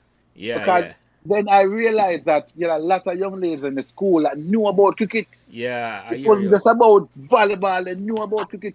Everybody can talk about football, Yeah, yeah, or track yeah, and yeah, field. Hmm. yeah. But when they can sit down and talk to a lady about cricket, and they see to know that different plateau you're going on, right? And that was the ear back then, Jelly. That was the ear back then. And I see it was a different feeling in the school, man.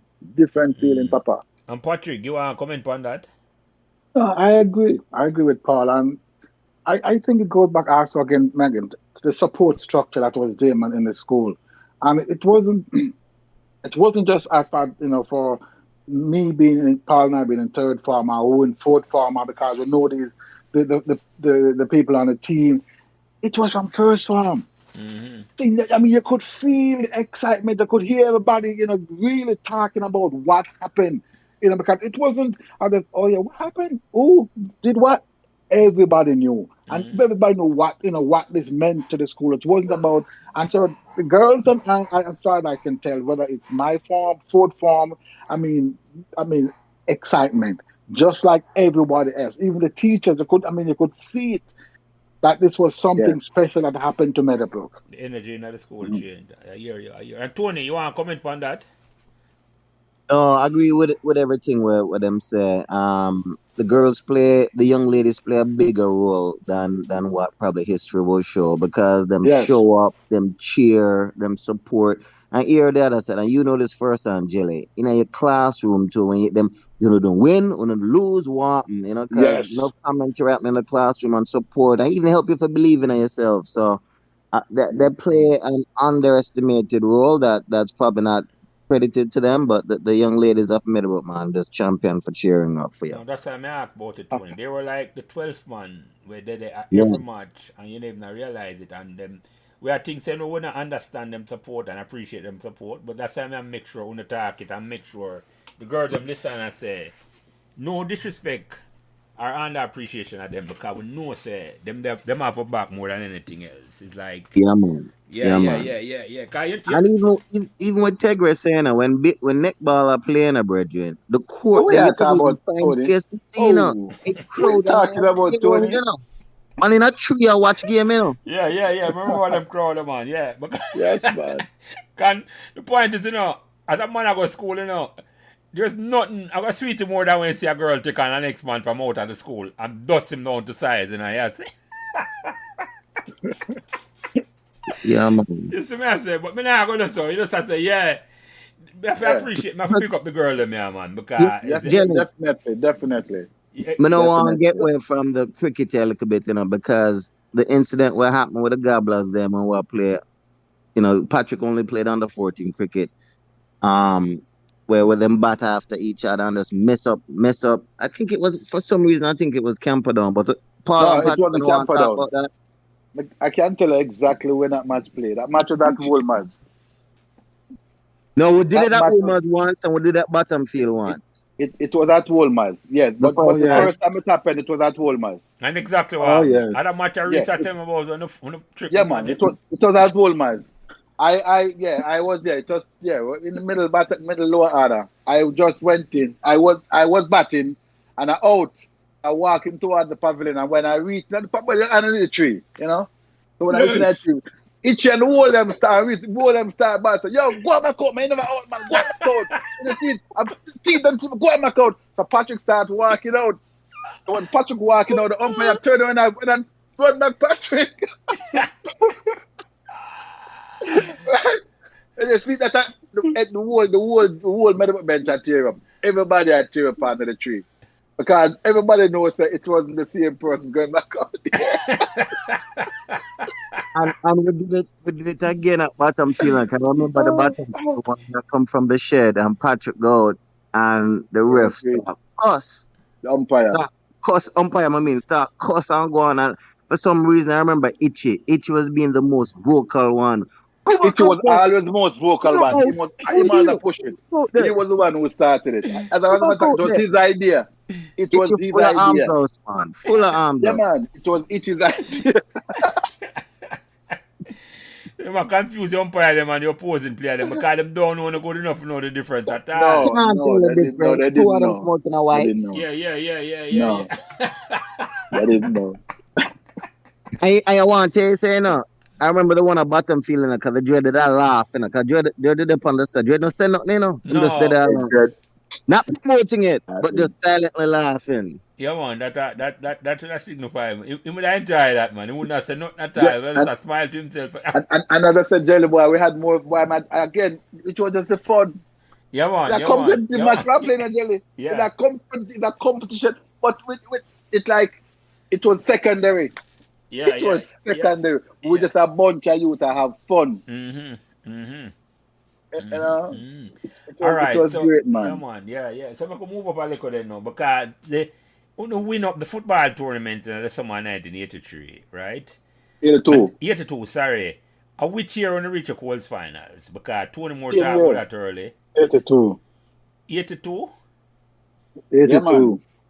Yeah, so you mean like in December, November 82 on the reach the quarters finals there? I say September and time they are football. Yeah, man, I understand. No, I get it right, man. So the same year, that same set of man them reach the quarters finals. Not the same man them. Not the same man. No, but the same year. Yeah. Not the same man them. All right. So Patrick, talk to me about that. Then the 82 team that reach the quarters finals. Tell me some of the man I want to play with and tell me how that go. All right. So actually, I can tell about every one of them because I know every man that's on that team. But I'm gonna segue into it based on the very first game. Very first game was at Battlefield against Camperdown. And two things that stood out to me at the time was there was the rope, right, that run around the field, and then watch the supporters, the students, the girls, the boys. I mean, the field was packed with Meadowbrook supporters for that game. And then the second part thing was the size of the Camperdown players. The man them was huge. And everybody knew Camperdown. I mean, come on, Camperdown was, dominant in football. Man, I got to make it quick and short. 4 Camperdown get that day at bottom field from Meadowbrook. Seeing would turn the man them back big time. Seeing, because I mean, Tony was on left back, Squitty right back, Jano and Luke around the center, Paul and Jonesy around the middle. Me and Sartre up front. You have Itchy, Burke around the right wing and Barnes on the left wing. That was Meadowbrook starting 11 for the Colts team. Next game was Tivoli, and Tivoli come then get 3. Yeah. 5-1. Sorry, 5-1. 5-1 Tivoli game. My bottom field. Sorry. Because here's what Tivoli did.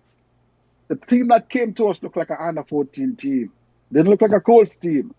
Into the man and get beat up big time about them field. And pretty much from day on, right? Now here's the thing, right? Everybody know about Mr. Here. When come on, if you don't show up at training, you don't play. See? And I mean, we went through the season, game after game after game, and we were dominating. There was just one game at Bottom Field against St. Jago. But I can't recall. I don't remember exactly what happened. Why I wasn't at training, but all I know, I didn't start the game. But I'm not standing behind. See, here's the funny thing that Jelly. I'm not standing behind Jago goal in the first half, and there's a man from Jago telling the goalkeeper every which way to dive in to stop the shot. Them, you know.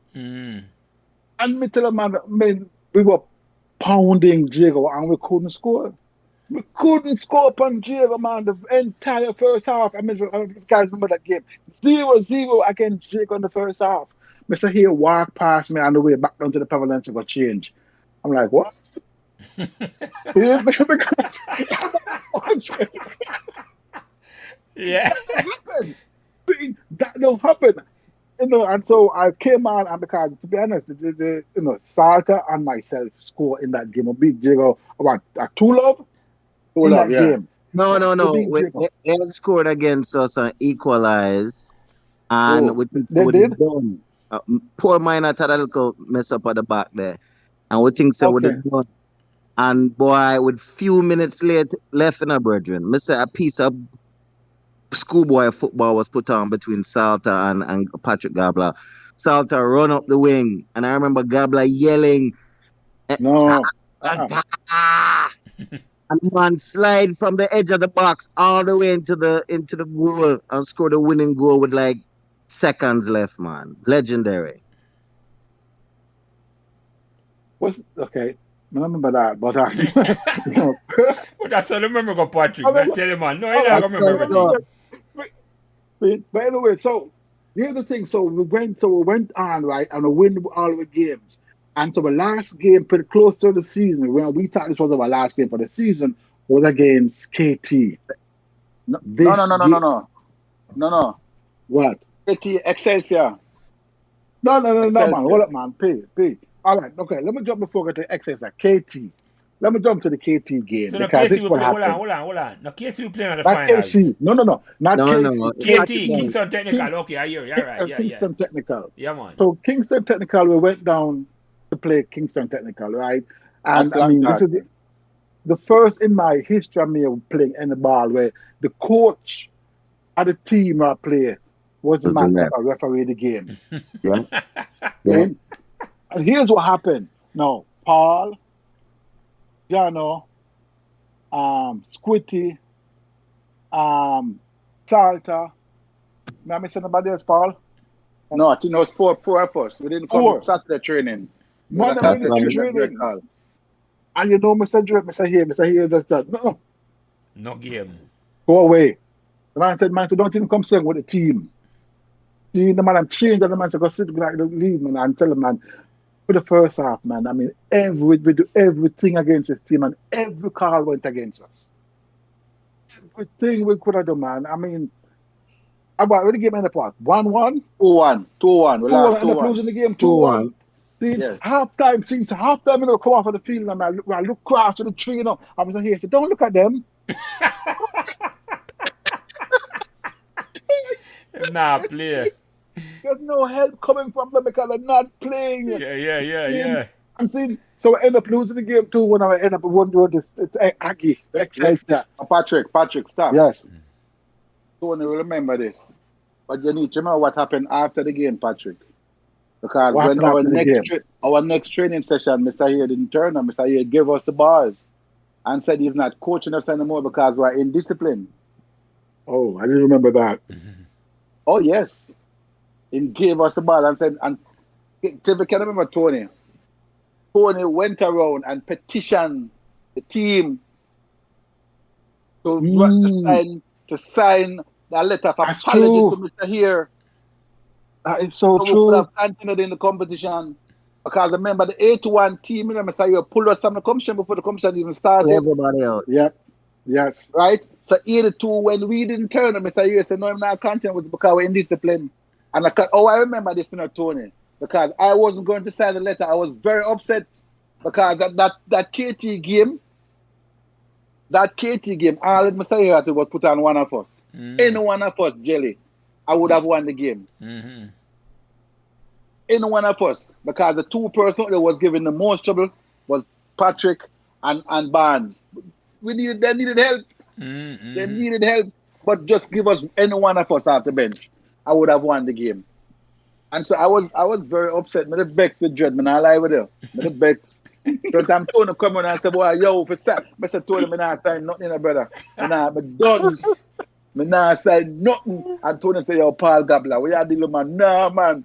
You see it? Yes. So man tell Tony, me never remember, but I tell everybody, you man, continue eat it too. So Tony, you man, continue, brother. Tony, let me ask you, wait, get in your head at your age to say you got to sign an apology. You want a written apology for take to your coach. Where you come up with the idea there? You know, boy, I forget everything. Usually, me and the man will remember details. Yeah, but you remember that. I forget that until now, brethren. I never think about that until now. Yeah. So hold on. Before we go to the Excelsior match and Tony talk like about that and thing, let me ask you something. What lesson you learn from the fact that the Dread not take no check when it comes to say but that disciplinary and jelly. So boy, so what you learn from that? What you learn from that in terms of say? Yeah, man. I'm joking the same was a disciplinary a while ago, but he had a standard. So he had a standard which was I respected him so much. Yeah. Yeah, that's for him. So listen up, man. Come out there, come do your best. Right? Don't give me excuses. Because as Patrick reminded me recently too, when we used to score goals in goals, we never used to, him say here that never want us to celebrate. Yeah, because why celebrate the goal when and you might end up losing the game. Celebrate the victory, not the goal. And you see it. So he had a standard, man, that I really appreciated, and he held us to that high standard. And you see it. He pushed us, and he pushed us because he saw, and he wanted us to excel. So when we came and pull off, because truth be told, gentlemen, I don't like you. I never have no reason for miss the training. But he just decided to me now go. Straight up. Yeah. Like, I remember that clearly. And I see it. I'm going to look back on it. I'm going to feel away after a while, but I say, you what, man? I say, Jordan could have done, but he could have cut to some slack. But we know, I say, here. He not cut nobody no slack when they come out to indiscipline. When they come out to indiscipline, he's not going to cut any slack. And which is what he did. So that was a great lesson, man. A life lesson. I'm not forget that. I'm not forget that. It's a lesson we learned. And Paul, you're comment on that. And me and Paul Paul, sorry, Patrick, you're comment on that. Yeah, because Paul, you know, you're the one about show Patrick. Patrick, go ahead. Sorry, yeah. Yeah, no, I agree. Not just the standard, but you know, Mr. Here didn't give us allow us, you know, the opportunity to do anything half-hearted or halfway. Pretty much, if you're a part of the team, then don't think about yourself. It's a team, because you know all we saw what happened was you guys let down the team. That's what you and that was, you know, something you learn from it and say, you know what, man, that's right. That's what I think made the cricket teams, the football team that he touched, you know, these teams that he coached so good, because you have to start learning accountability. You know, as players and as teammates, you know, man, and what Paul mentioned, what Tony did, you know, Tony did that because the accountability we had to each other as players and the respect we had for each other.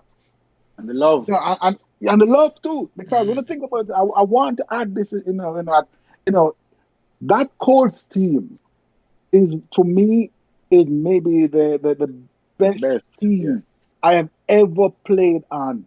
In all my years of playing, and this is including playing college, I've ever played on. And with these guys, I love these players, man. I'm telling you, because you know we knew what needed to be done.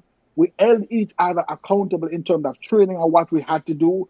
And the admiration and respect I have for my back line and my goalkeeper. And I'm telling you, Jelly, the 4-man back there, in my opinion, was unrivaled at that age in high school in college football. Our goalkeeper, because when I look at the team, our goalkeeper, Errol Silveira, this is raw talent, no training, coming in and what he could do in a goal. I want to look at Jano and Luke and Squitty, Kirk Smith and Tony and the left back. You couldn't get past these guys that easily, unless, you know, and even when they get past one, here comes another one.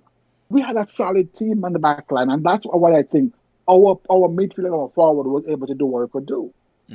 That's If I may But just again, add something to that, even while we're playing and I played with Paul and Patrick in Manning Cup and other leagues as well, even Corner League.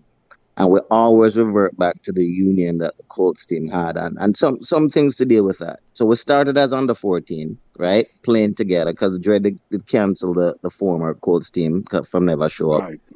Then more than half of those guys played it. Actually, it was majority the Colts team that played under 16. We had man like Hugh Lindsay and Raymond Robinson, a couple of the man that weren't on the Colts team that was with us Molo. under 16. No, Hugh Lindsay. Who is Hugh Lindsay?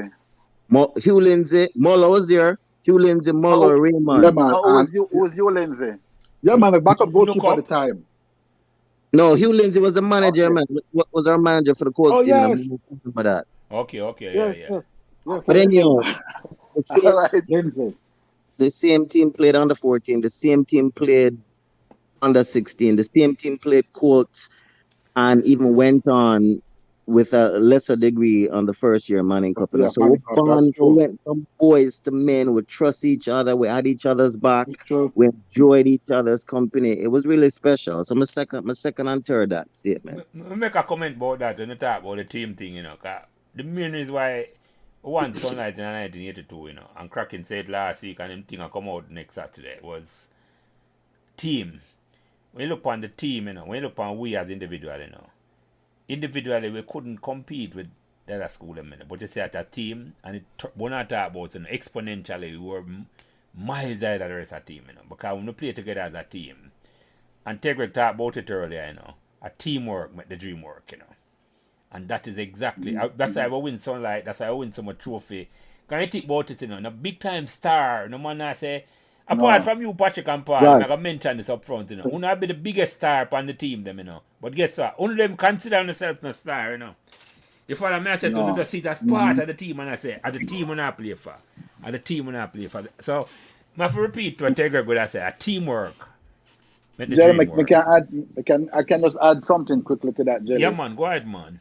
One of my saying going into every game is that the only way I can look good is when my teammates can look good.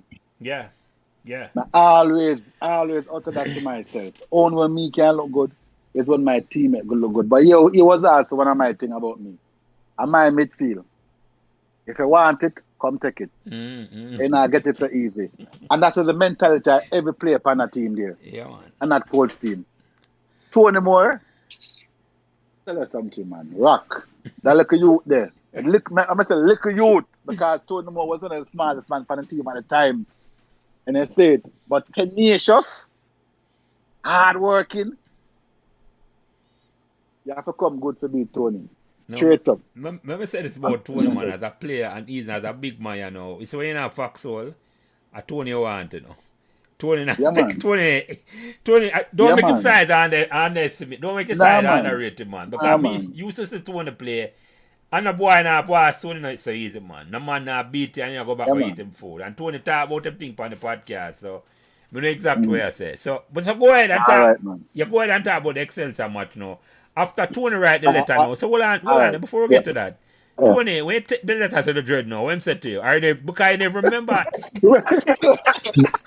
Well, not until the Monday mention it, remember. All I know is that I must have the Trinity and the dread was just a man of few words when it comes to them things there, Yeah, man. Obviously, him did accept it, and he knew where we were headed because until we lose to KT, we were undefeated, Yeah, man, we're undefeated, yeah.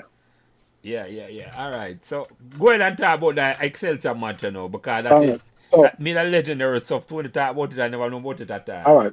Well, I just think, well, I'm going to give the version that actually happened versus what a man I've been telling you.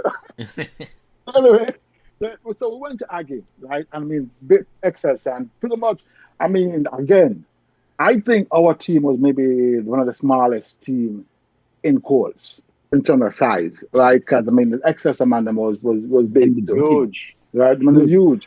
And we went up on the man them 1-0. We were leading one. If memory serves me right, I would say it's about 1-0 halftime. And so second half, team come out, and we were kicking towards the street, like the second half, exit. yes. Yes. Yeah, in the second half. Yeah. And there was like 3 and whatever anything. And game going and ball a roll and boom, and you score. And Close to the end of the game. And it was close at the end of the game because the game, was almost over. And boy, I'm telling you, man, spat the ball. And all I know is that when I spat the ball, I roll the ball back to so either Paul and who was back there. 'Cause I don't remember if Sato was on the field, to be honest, but I know he must have. But I don't know. I rolled the ball back and I took off. And next in the ball split the back line, the entire defense, at Excelsior, back line. And when I hit the ball, and I pushed the ball to the far post and the ball ended in the back of the net, 2-1.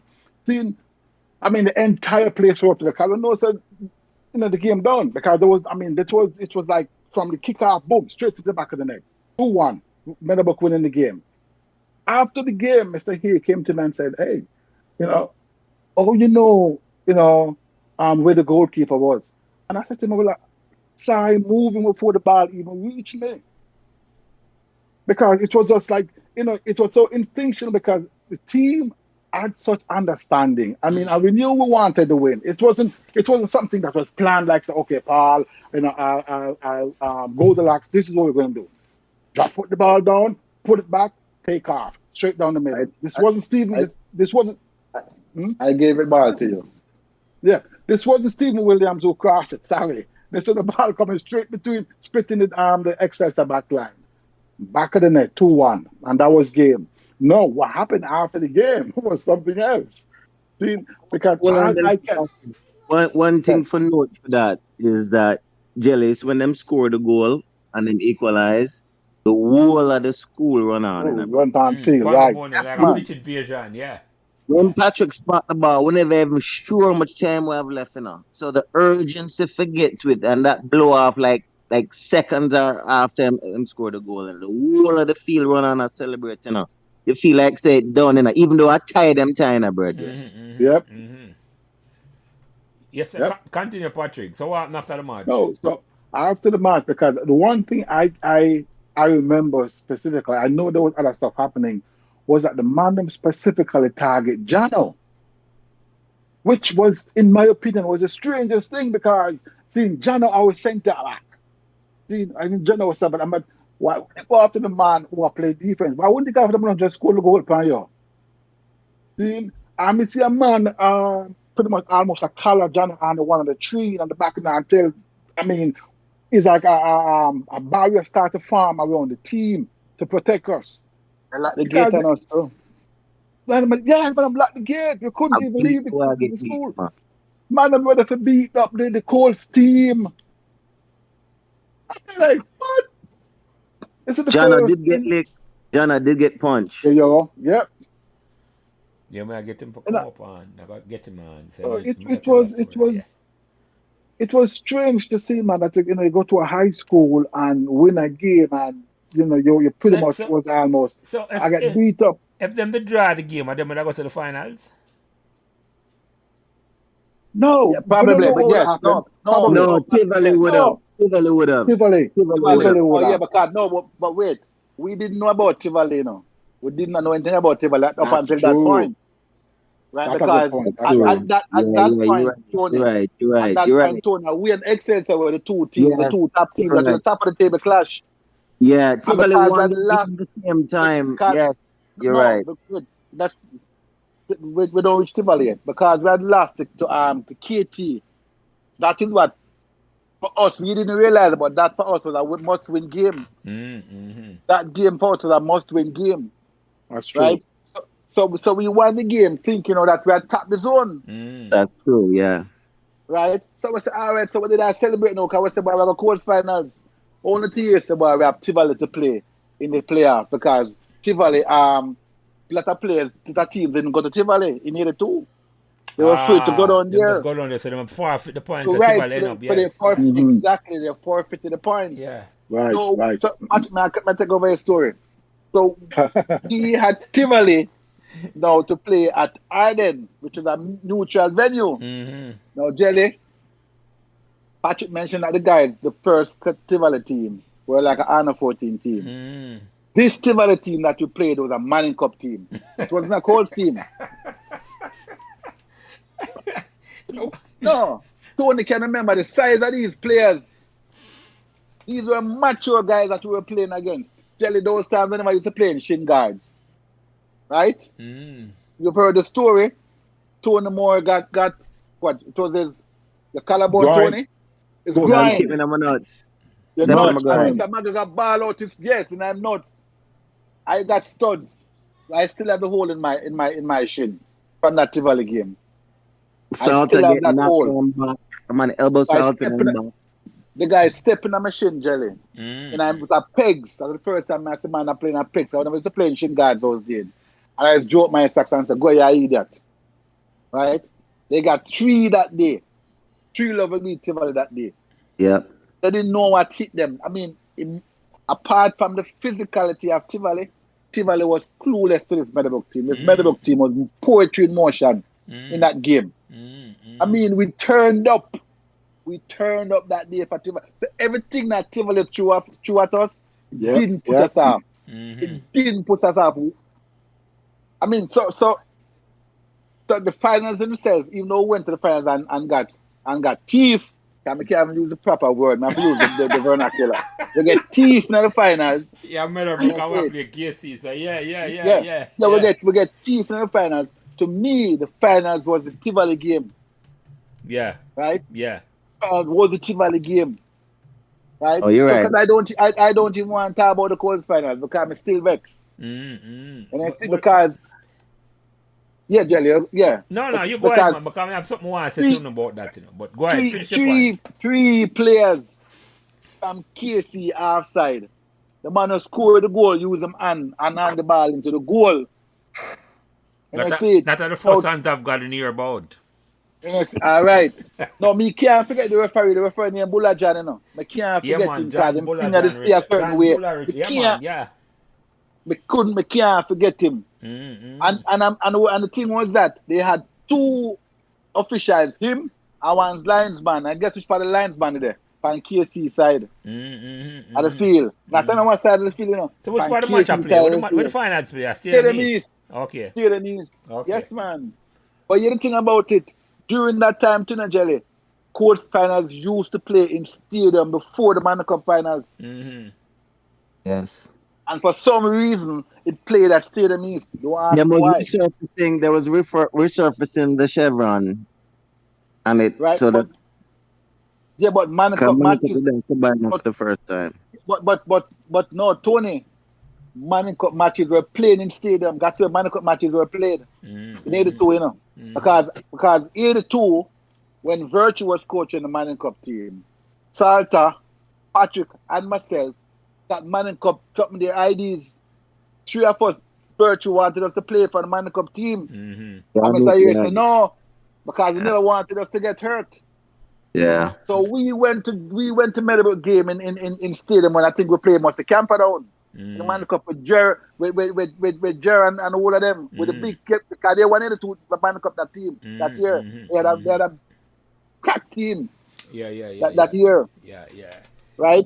Yeah. In a seat. So that a Cargill you talk about, Jerry. Yeah. So let me also add something regarding to the Colts team, which never happened during the season, which I thought was strange. I don't think Tony, maybe Luke, you might remember this, was for some reason Mr. Hare decided to move Tony from left back and put him at stopper and put Luke at left back. Right? And man, out of Tony height, I mean, everything that came down the middle over the hair in the air was going over Tony and going straight to Jano, which normally Luke would take care of. Right? And Luke was very good in the air. Right. You know, and for some reason I couldn't understand it. And here's the thing, right? I decided that no, Tony needs to go back at left back and Luke come back. Who tell Patrick to do that, man? Half time, dude. Here ripping to me, dude. I mean, the man cussed me rock. The man asked me who moved back Tony, and I said I did, and I said no. And it's like I could, but again, you know, sometimes you have to trust your coach. Yeah. Right, but because you see, we played an entire season with this lineup and in this way, and we were successful, why would it change it at the I end? can tell you, my account is slightly little different, but Okay. the dread a youth named Errol Lewis was like running through the center half every time them play. Speed, the Errol guy Lewis. think music to the track for Yeah, KC, look. bro. Yeah. Bang. Yeah, but Yeah, but Lewis no, played on the no, flank. Lewis. But Lewis Lewis was play a wing. left-footed player. He played on the No, flank. he was just running through. So hear me now. He was just running through the center half. So the dread came to me and him say, "I want you to mark Errol Lewis. All I want you to do is focus on Errol Lewis." And so I'm saying, But put me in front. You hear me now? And put me in front of yeah, John man. and say, just stay close by Errol Lewis, right? And then put Luke up on the wing. So Errol Lewis was just a man-to-man mark for me, a man-to-man assignment. So that was his reasoning for it, and so it changed up the game a little bit because it broke away out of a routine, but that was his reason. But you know who was the forward though, Tony? It wasn't Lewis was the forward, centre forward, It was a youth named Edley. Ron Yeah, Edley. Edley yeah. was the centre forward for KC, not Lewis. Lewis was playing on the flank. But I think what Patrick I said, I think what Tony said during Patrick is that because Yeah, I know. Lewis He is so gave an speedy, assignment. he want Yes, he he want gave a man who Drake can give an match Lewis assignment. speed and Lukey, me know Lukey faster than me, but he probably could Yeah, match. but as I was saying, Lewis was not to when we were playing. Lewis wasn't playing coming through the middle. Lewis was coming from the flank. But no So matter, Edley was Anyhow, playing down the middle. it no the matter. strategy The was danger for is if me. a man like Lewis I run, it no matter where I come from. No. Yeah, we know that he was fast. We know that That he was was the fast. strategy. Good That left was foot. the reason. The Yeah, dread yeah. I the Yeah, dread but thinking that, and I like what yeah, justifying that's that. the I dread thinking thinking. behind Right. We're that not and I just say, so. yeah. Yeah, well, that is fine. That is fine because he's the coach. Yeah. He might think and I say he want a That's it. speedy man for Mark. And Tony up on the wing probably couldn't But mark him. And it wasn't even speedy, Jelly. It wanted me to mark Lewis close and really rough him up a hindsight though, little bit. Jelly. Hindsight, Tony and Jelly. That could have conveyed to the rest of the team because then we would have adjusted. Would have I see what adjusted you mean, I see and what you then mean. and know the structure and say, okay, fine. This is what's gonna happen. So because we know now there's gonna be A change, that's what I mean. probably a lot. And I see because what you then mean. there's gonna be a lot now because the fluidity in which we normally play, we're not gonna get to play that way. Yeah. Right? Yeah. So in the But hindsight, yeah. let me address that because you bring up a valuable point in terms of communication tone, in terms of what should have happened. And maybe because I youth at the time, I youth means when I play Colts, I'm now going to latitude if I say boy and I got talk to in a certain way. Maybe by the time when I play Manning Cup, that will have change. Because I remember when I play Sunlight Finals, it's a whole heap of latitude me have as a captain on the team. And a dialogue and respect over for each other was interchangeable. The team now pick or change without him. Give me a latitude and him I say, Jelly, who you want on the team or who you think. And me and him decide. So him now going at the game and ask me, maybe him learn, no, it was before. So maybe it's a age thing, Patrick or Paul. Yeah. I get you, Jelly. Eh? And we're getting at the weeds a little bit because 40 plus Yeah, years no, well, ago. I remember me, Luke, and Squitty and John knew the plan, so maybe him never communicated that, but the defense said that it know. But anyway, Make a move on. But hold on, before we move on to that, because a whole heap of things we have to talk about. We can move on. But may I ask a question? More I mention something about this, And you talk about say 82. To me, 82 for team who reached the quarter finals was a momentous occasion for me personally. Because I said Meadowbrook reached a quarter finals. I don't know if you know this, but Meadowbrook did reach a quarter finals in cricket in 1977 where I was a part of. Yeah. So but the fact that we reached a football finals in a 82, the same way with Sunlight was a big thing for me. And I was disappointed in a sense we never win. But guess what? I saw the ball roll sometime. And then the next thing I mention, when I mention about the man them size on I play, I may tell you now, you see if the people are strict in terms of age thing and I make sure them a monitor. No for them man there. I can't say this. That's true. Over age. You follow me I say it, but you can't. That's true. No for them man, there wasn't. You see Meadowbrook coming at this fear and square now. But me I telling you, say no for them school and now come to the position where that's why going to Meadowbrook you learn so much, There's certain accountability to yourself. You now go play. You play for win, but you play fair. But no for them school now come to the table.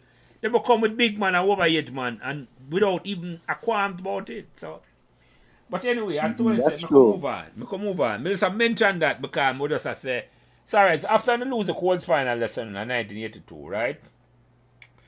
the next significant thing for Uno, right? And for you, Paul, because I know Patrick Gup retired from cricket after that, was the 1984 Sunlight Cup finals against Calabar. Or the Sunlight Cup season, but we could deal with the finals in terms of, say, and a year there, when Martin captain the team, did you think, say, when you play upon a Sunlight team there, we could have repeat after we winning at Yes. 82? Did you have any thoughts? And go ahead. Yeah, man. After, man. I remember when I got on that team, TC was pissed. Oh, TC. I think she polished me.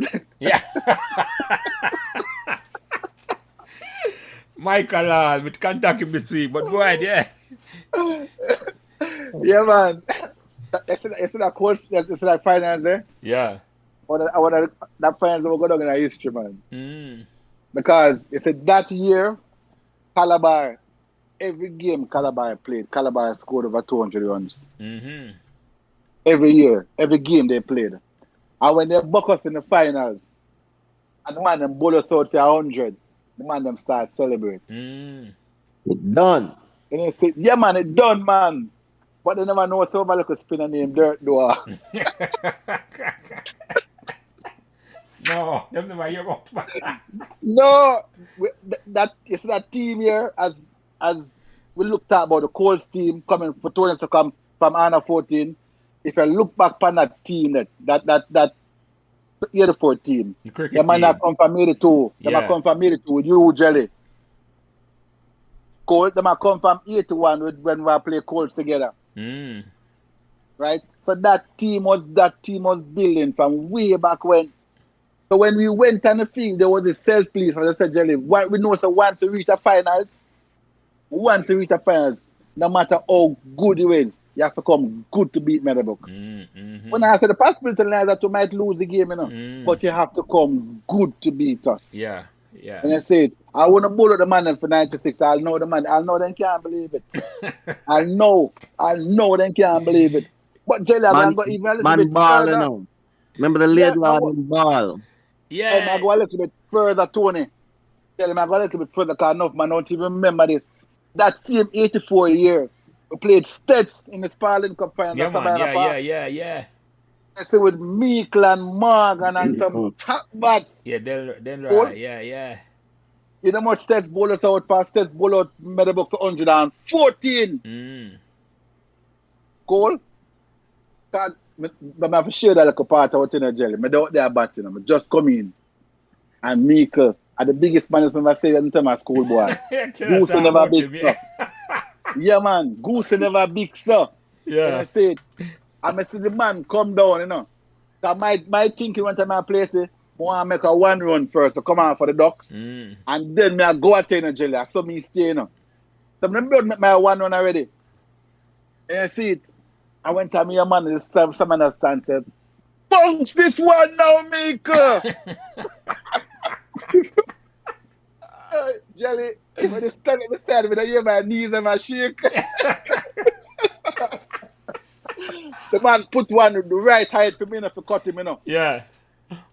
And I take the edge, you know. I keep a catch me, you know. Yeah. And the happiest one will never make it. Yeah, you want to leave. Yeah. You want back in the pavilion. So hold on.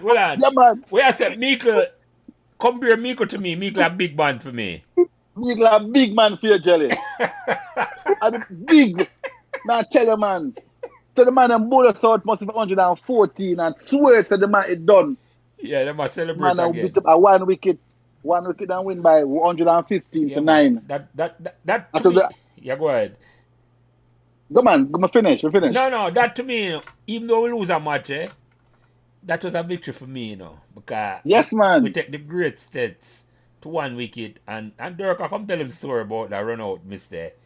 We could I have tell win the you. match. We not hold against him, we Exactly. never will do that, but I say, the That is fact true, that that Finn is bowling true. and Devon McDonald bowling take me to almost within, and that would have been Yes, a man. famous victory. If I want to from a sorry, we never win another one day, because that's Sparling almost Cup, sealed. But we can't. We can't never talk about that one, but may I tell you, No. Well, that was a great game. Yeah, That's man. a great game, man. Yeah. So, Great so game. Patrick, let me ask you this then now. When you see Paul win the first row for Meadowbrook In 1984, I you give up cricket. How you feel? Well, you need to understand something. That I was still doing track. Yeah. So I mean, but I was supportive of the cricket team, and because again, I know every man on the team, Yeah, all the yeah. man on the team, and so it wasn't like, damn man, should I keep playing? Like, no, it wasn't like that. It was like, man, I'm unhappy for you because my thing is this is not my sport, So I'm not gonna say, boy, So yeah, man, I was happy for the team, man. I mean, like I said, I believe, game when I see us win a trophy or win a title like this, man, it was just I think that it just I get excited, I get pumped because that's how I felt back there. I felt happy for the team that we accomplished for something else, and that's how that's how it has been. So Paul, at the same year there, Yeah. we win Tappin Cup when Marston get bench. No. I'm gonna tell you what. I'm gonna tell you now. No, 84 we won Sunlight Cup alone. Now 85, Jelly. I never play Sunlight Cup in at all, Oh really? No, I'm gonna tell you what. I am a guy, it's a track season, kind of like overlap with cricket season. Yeah. When I start the training. So, I train for track season, I'm going to keep on coming back to Mr. Here. That was not, and Mr. Here said, but finish track season, then you come and train with the cricket team. So I kept on going back to Mr. Here. That was the year when Paul Brown joined the Sunlight Cup team, 85. Right? Legendary P. Brown, yes. Yeah, man, legendary P. Brown, man. So I came, I was at practice games. And Mr. Here, I've met 12th man. Something I don't understand. Because I want to play. I never want to sit on a bench. I want to play. So he kept on having me as 12th man, Jelly, till I decided, boy, I'm not going to much. I'm just focus on tracks. Right? So I stopped training for the cricket team. So I'm coming in his office one day. Yeah. And the PE man said, so why you stop training? I said, Mr. Here, listen up. I didn't come to church to sit on the bench. I want to play. Straight up, that's what I tell him because everybody have me as dread boy. So when we tell you that too, boy, you're dread. So I feel like somebody could have that type of relationship. So I felt I could speak openly with him. See, because I felt I had that relationship with him. And so I tell him straight up. So I'm saying, okay. No, I was pissed, Jelly, when I see we went to Kensington and got lose to Calabar. Right? I'm under one little tree in a Jelly. I watch the game and I said to myself, but all we need is a man to just back up. We'll make runs at one end and we'll lose wicket at the other end. And I said, nah, man, this can't, right? So when we lost the game in a Jelly, I tell you, as God is my witness, I stood on the tree and I said, you know something? I'll play Sunlight Cup next year, And we'll win Sunlight Cup and we'll win Tappin Cup. Those are the utterances that came from my mouth in a Jelly. Because they just vexed. Because when I feel so we're supposed to lose. Worse to Calabar. Right? So the following year, right, I went and I played Sunlight Cup. This time I make sure I say, boy, I get to train. Right? And I can't forget that year because you want me now. We had some local frontline batsmen, but the wet wicket Jelly, the wet wicket and them wasn't friend. Because I was down to bat at number 10. And I remember playing a game at Battenfield, I think it was against KT. Right? And the wicket was wet. So if I said, I keep getting bump up the order. So by the time I quit Jelly at number 6, I gone in, I gone in at number 6. Now, I never had much respect for spin bowlers. So the first ball, the Virgin ball to me in a Jelly, I lick him over the fence of a water commission. Right? Yeah, just lick him over water commission and I just fix the bite.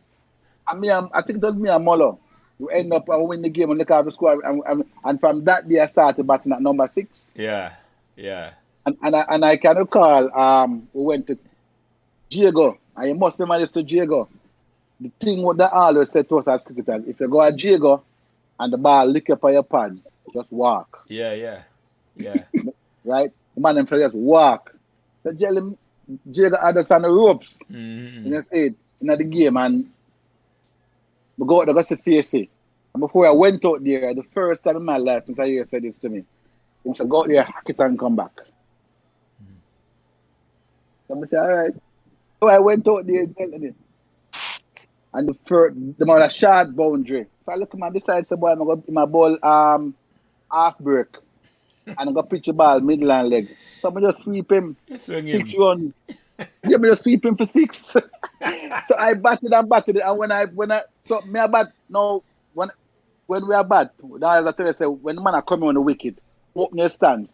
So my stump, I normally take a middle stump. But in that game, I was taking middle and leg. Because I decided, so I go after the bowlers.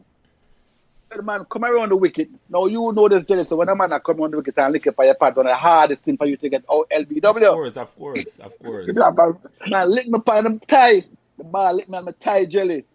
So me I take off my tie now and walk for come. If somebody comes and look up, Jelly. Umpire And finger. finger. Yeah. And umpire finger me say, some look at me just walk. When I reach back in the pavilion, the man them don't add my finish tally my score yet, A 50 me make.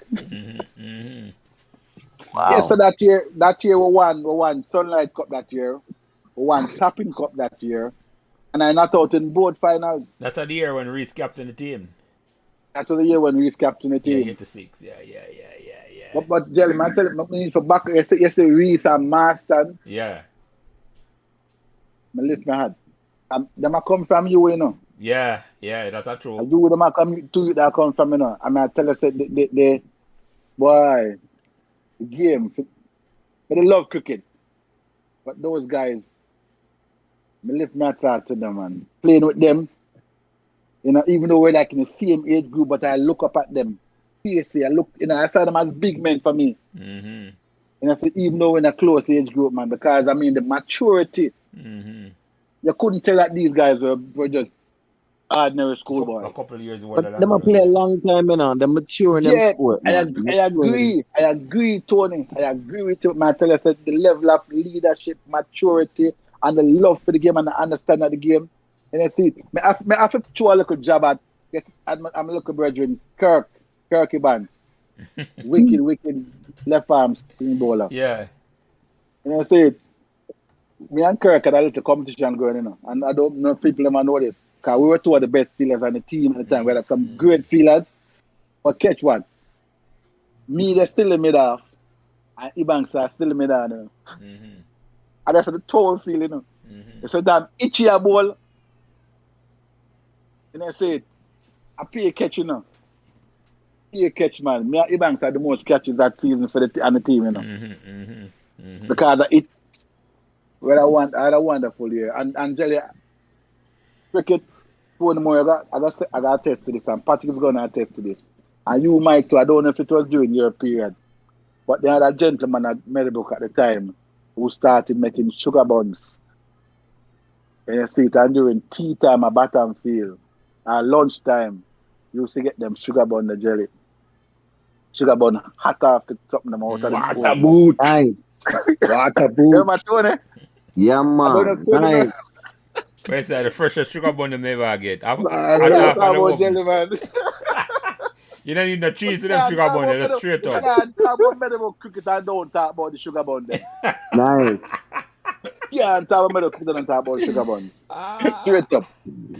Yeah, man. Yeah. I hear you. So you realize you win Tappin Cup. So what you say now? You win Sunlight Cup 2 times. Yes. And you win a Tappin Cup 1 time. And now I come out in my mind. Although win Sunlight, that was a big glass ceiling moment we broke up. In my mind, the most momentous occasion in Meadowbrook School sporting history was when we win the Walker Cup. I mean, I say that as part of the 82 winning team, because football still is and was then attract more media attention, more anything than any other sport in Jamaica. Right? So when you come up to that now, we have to talk about that now, and I say, when you reach 86, we come to 86 now, and to me, when you start 86 season, the dread wasn't around. Right? Dread wasn't around for the cricket season in Jelly. No, that may realize the dread was not around. It wasn't around. McGregor controlled the cricket team, the 86 cricket team, Yeah. But No, you're talking for some reason, though, But for some reason, he didn't coach the team, but he was still around to some Yeah, extent. man, I it don't was know around. what happened. Yeah, it was Dread was around. in the stands at the finals. He was in the stands. And yeah, talk about so remember I forget the year right, it is the cricket team won like the May at 86, Yeah. Mhm. Right? So it's like a new school year they're starting when they win the Walker Cup. But you're right, the Dread officially was not around after the school year started. He never had on campus. But when we win the Sunlight 86, he was around in a sense. He was still part of the Yeah. school team. But look like he Yeah. was No, on his but way he wasn't out. coach. Yeah. It Yeah, look was like on yeah. Some Magica control the team. there's some mystery to that, and Yeah, yes, yeah, there is. we I don't know, know. and maybe it's bigger than we. Yeah, certainly just overweight. And when them, not that we're not concerned, but it's not necessary for even find out what happened in terms that's it right now. We're not Yeah. there for find out. Understand. We don't need to dig Do into that. that at all. But the fact is that Mr. Year was not around. On the start, the 1986 Mining Cup season, in my mind, because the Dread groomed that team from, I just see it in a sense, Enough man come in, and we talked about this earlier, because Pod come on and talk about this, and half of the man them come in, and half of the man them come from the Colts team, that strong Colts team, that 1982. And but come in under a new coach, and Pod give the props, Rupert Williams, I call him right name, Pod give both Patrick man. Yeah, and man. you big time props to say, it's almost like as soon as earlier, carry that team upon the back a certain way because instill a sense of discipline and a sense of commitment where him never see from such a school boy yet.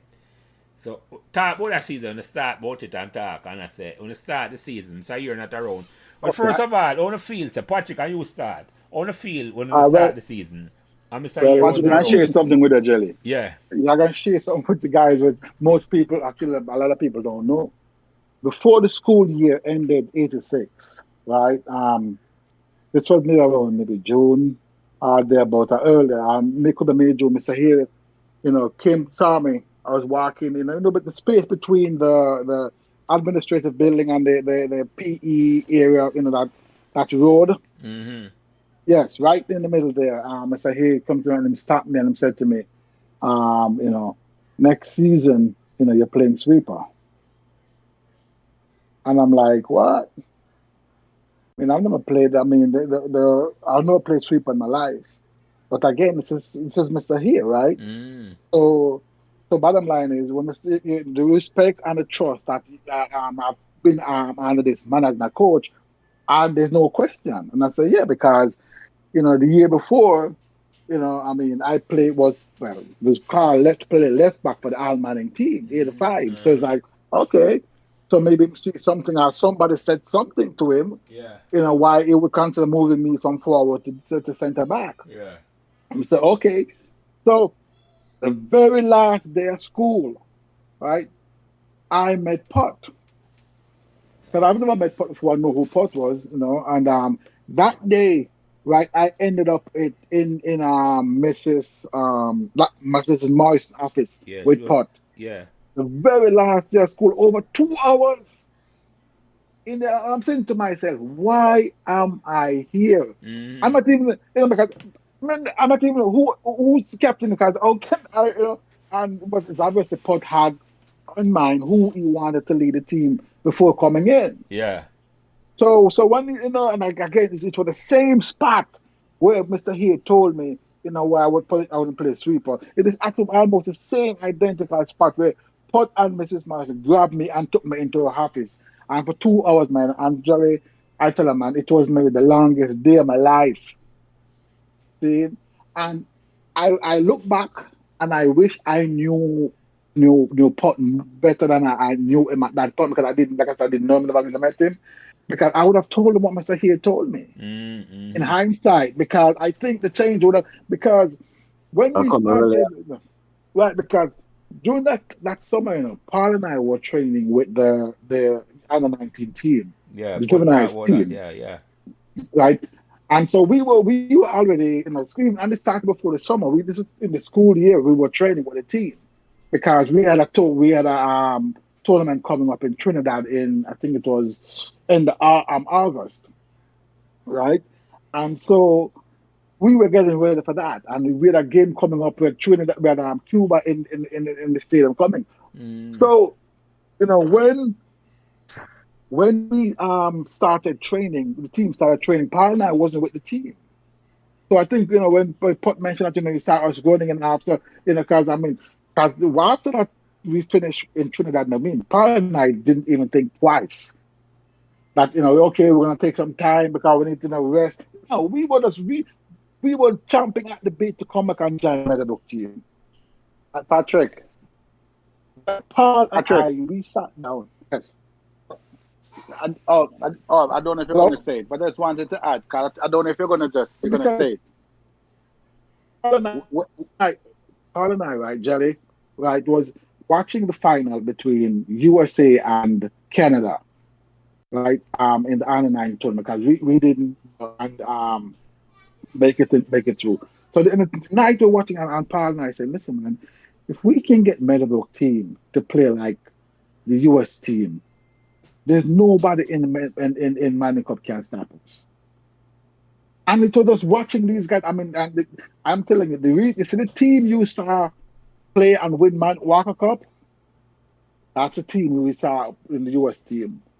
Mm-hmm. But again, the idea is, you need that one change. Mm-hmm.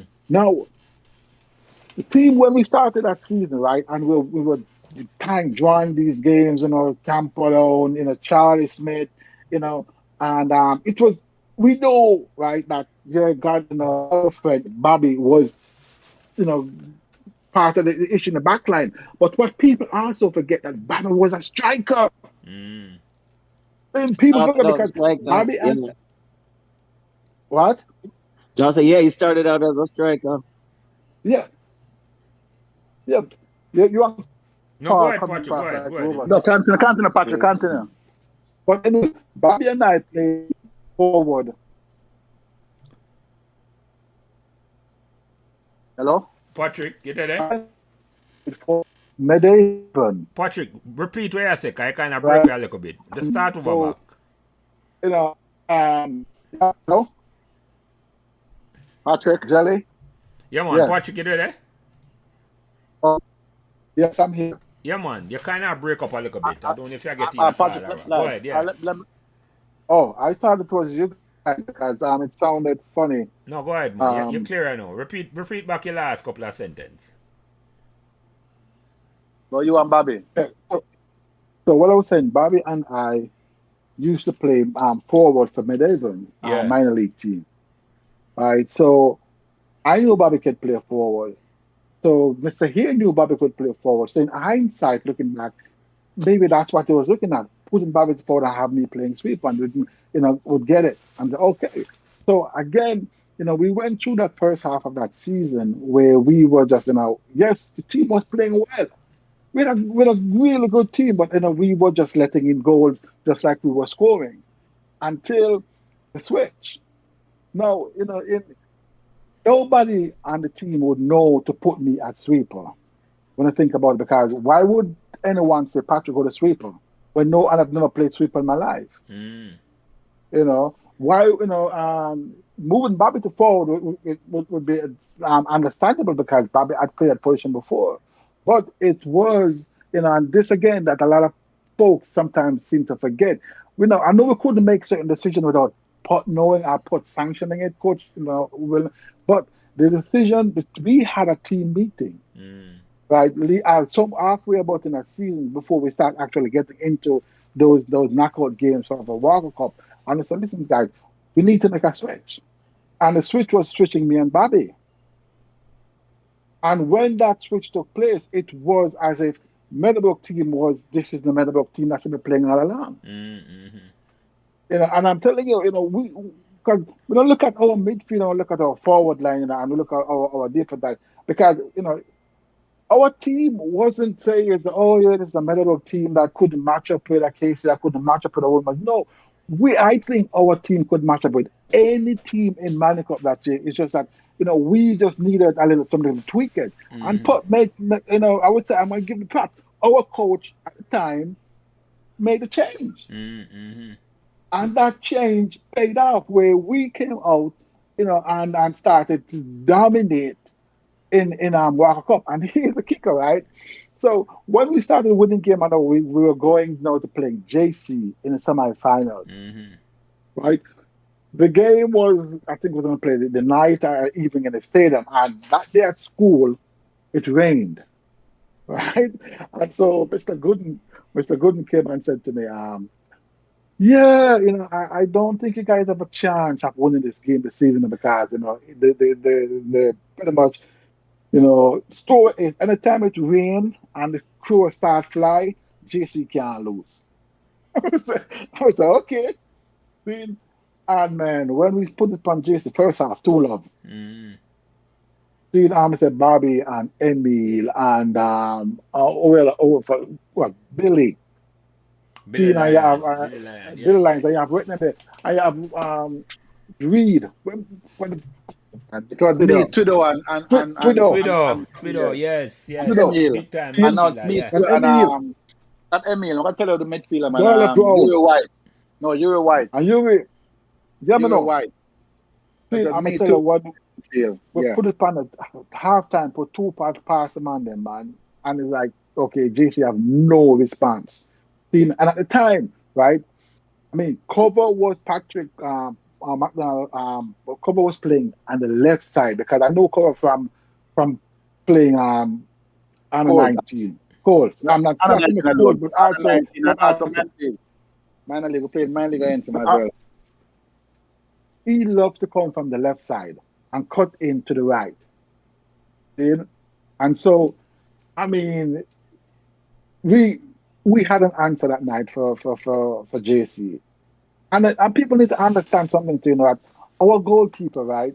Because I need to understand there has to be some understanding between a goalkeeper and his centre back. Because everybody at the time, everybody play with a true sweeper. Mm. And man, I'm telling you, the understanding that Alwyn and I had, I mean, you would think we're playing for years together.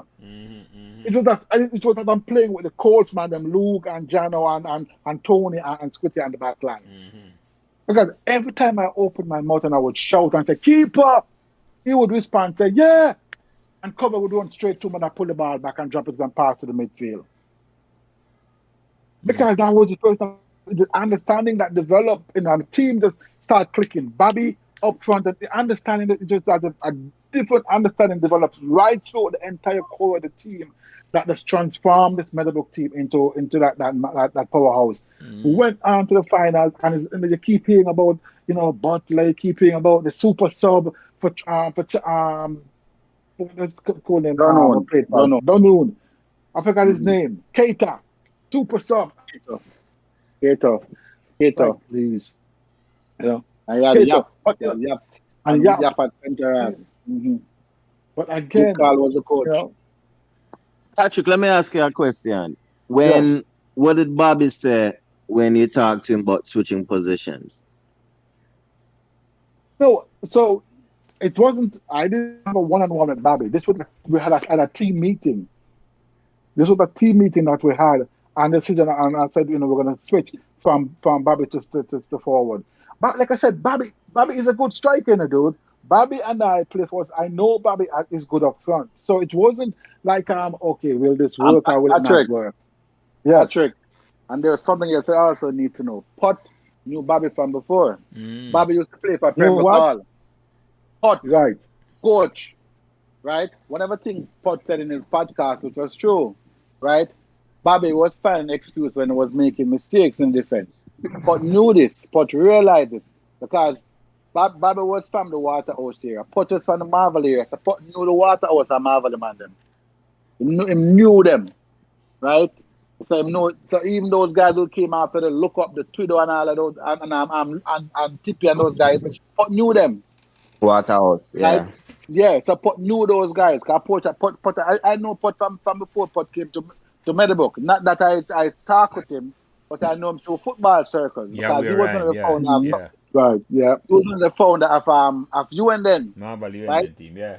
Marvel UNDN. And what happened is that I remember as a little boy, right? I played with Marvel UNDN smart baby team with had Wayne Palmer and his brother Sean.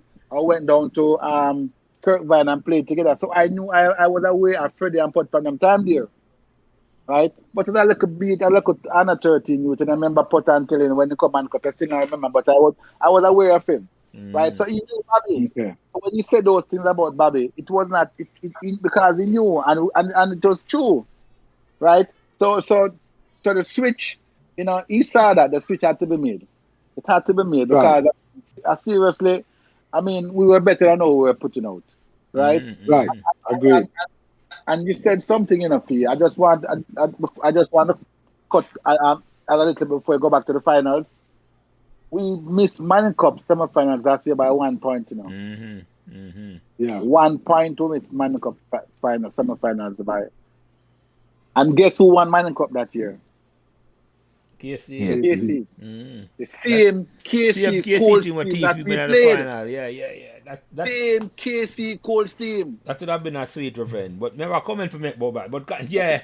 Right. Continue, Patrick. Continue, Patrick. Yeah. Yeah. So So we you know, reached one finals person, now. so we reached the final, and I mean, it was just like, Hold okay, on. Before you go to that, before you go into that, let me just set the stage because we reach a major football competition final for the first time. How on the field as two players, significant players, are going to the finals again when they play the quarterfinals 4 years before, and I say right, like this, How you feel are going to the finals?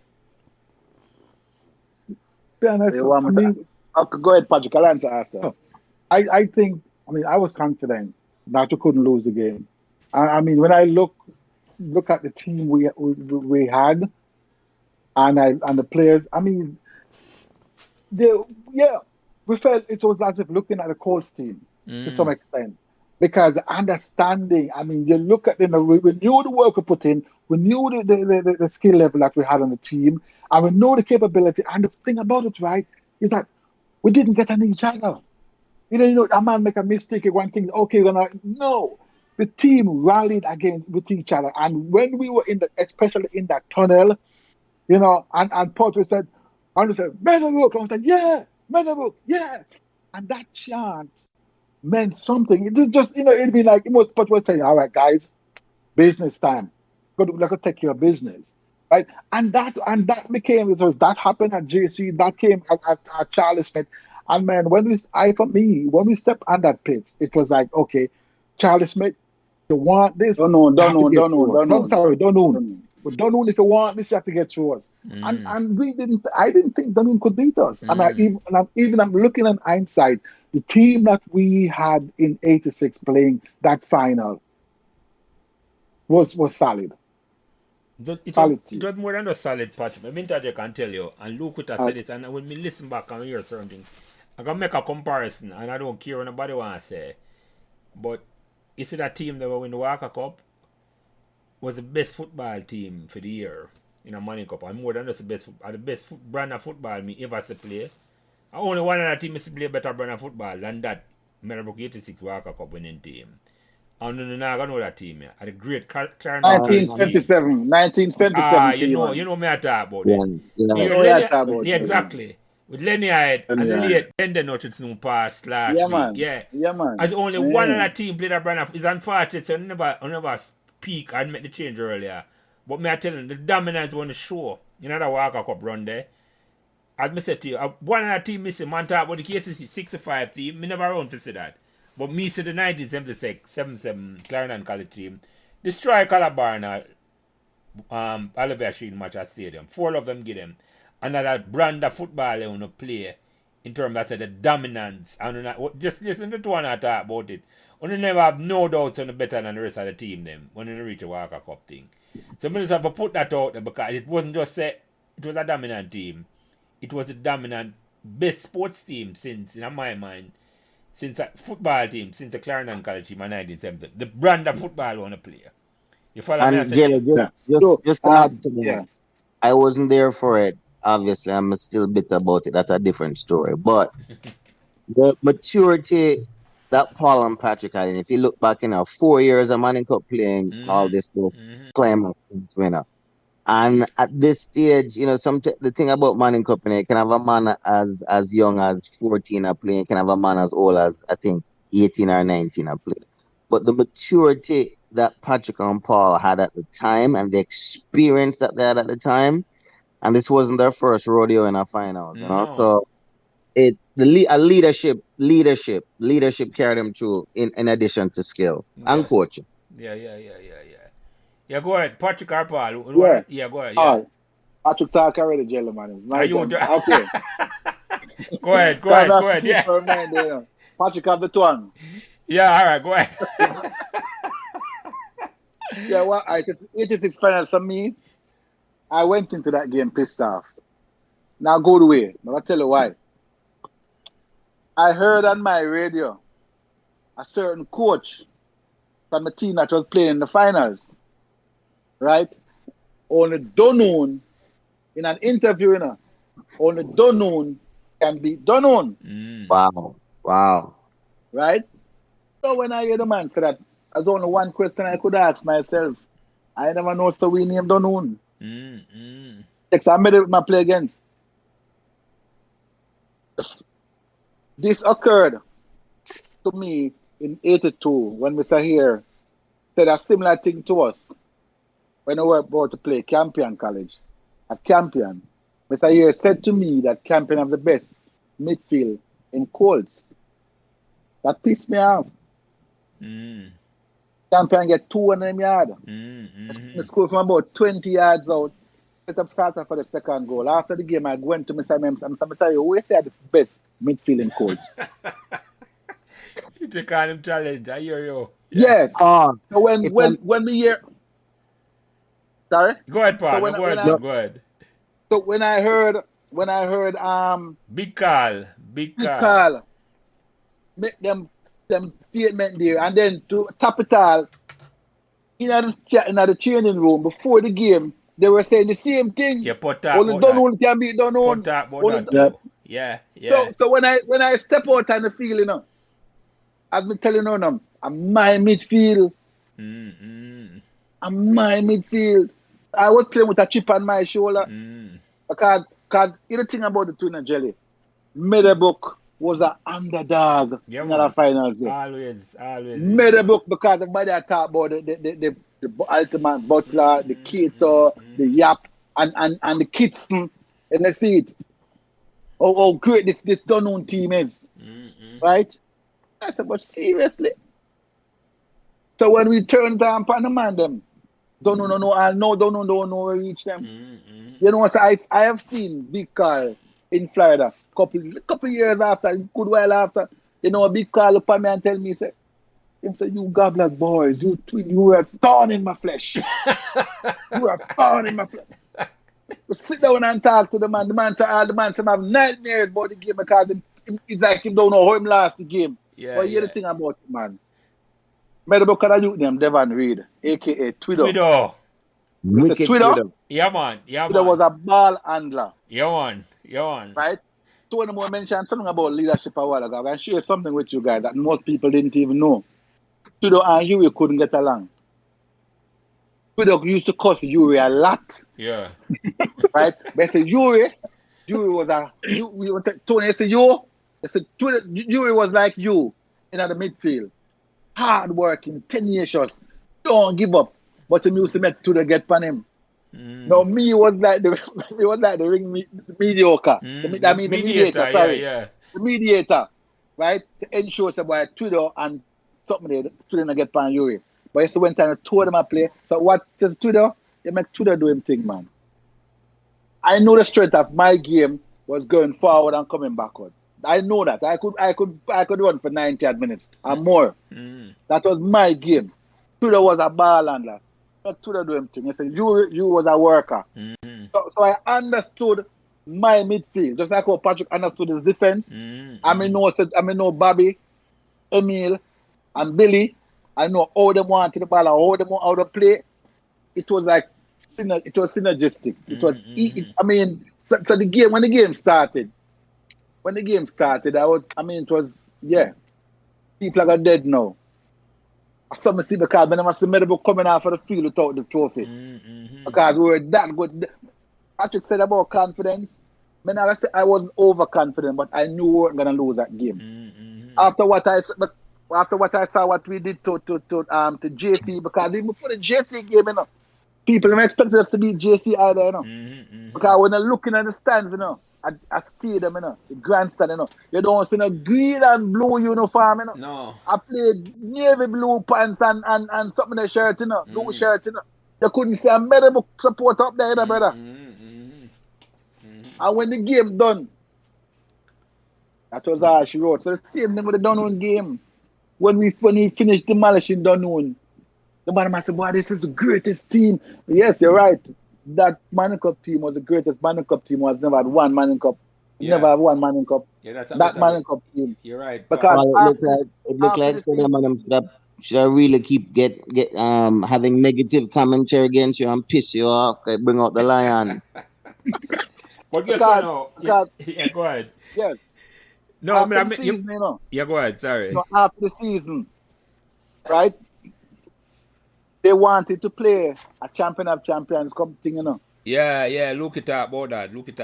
Yeah, they wanted because they said this Meadowbrook team was too good to not be able to get a chance to go play against these guys in the semi-finals. So they wanted to play the two finalists from Manning Cup and also the two finalists from Walker Cup. Yeah. It never materialized though. Yeah. Because Let me say something really quick. Yes.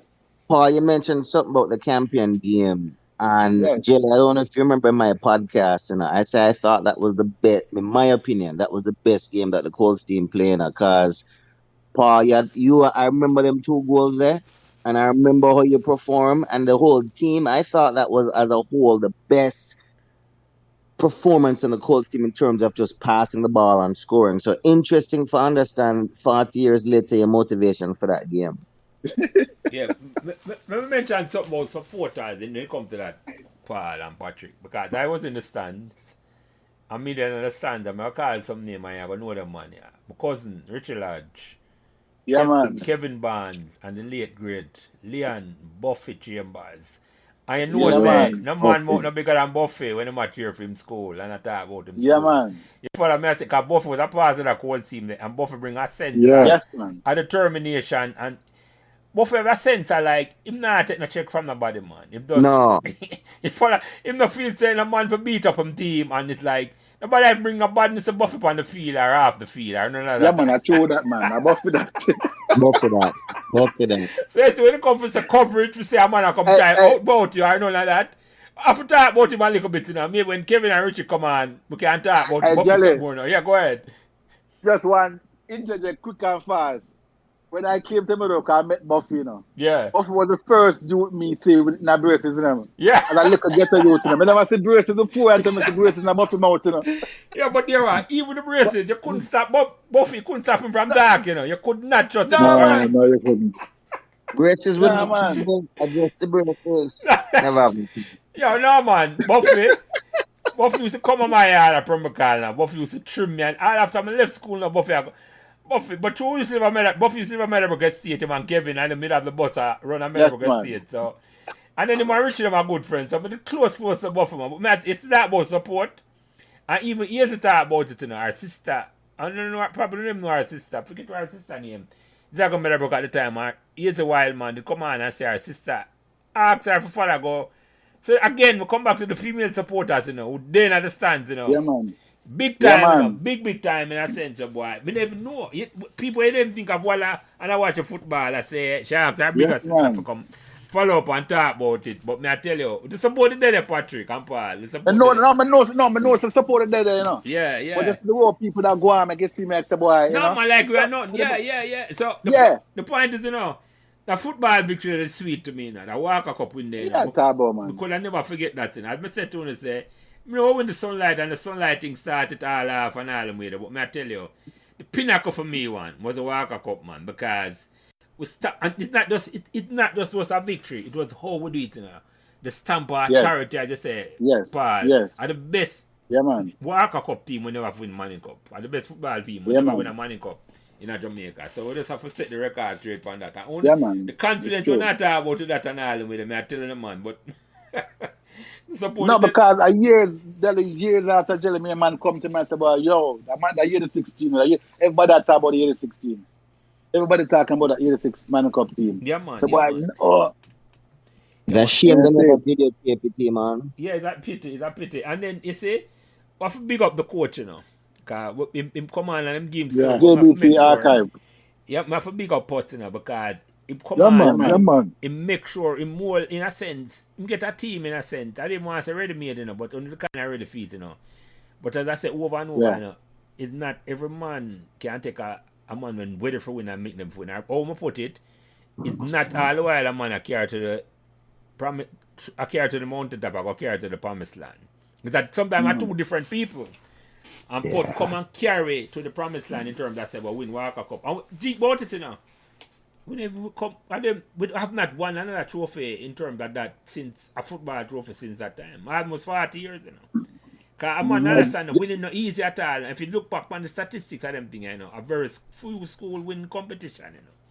And for we, yeah, go ahead, man, go ahead. To add 2 years about Pot, you know. You see, at that time to Jelly, so the right personality for our team, you know. Yeah.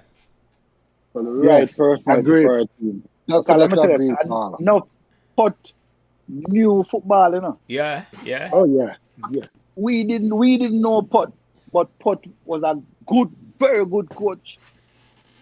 You know, see, that is what. So when Pot came, right, and Pot saw the team, Pot, as I said, him know that tweaking have to take place, but he never have to do much tweaking because the man has to the football to such a level that him say, listen up, man.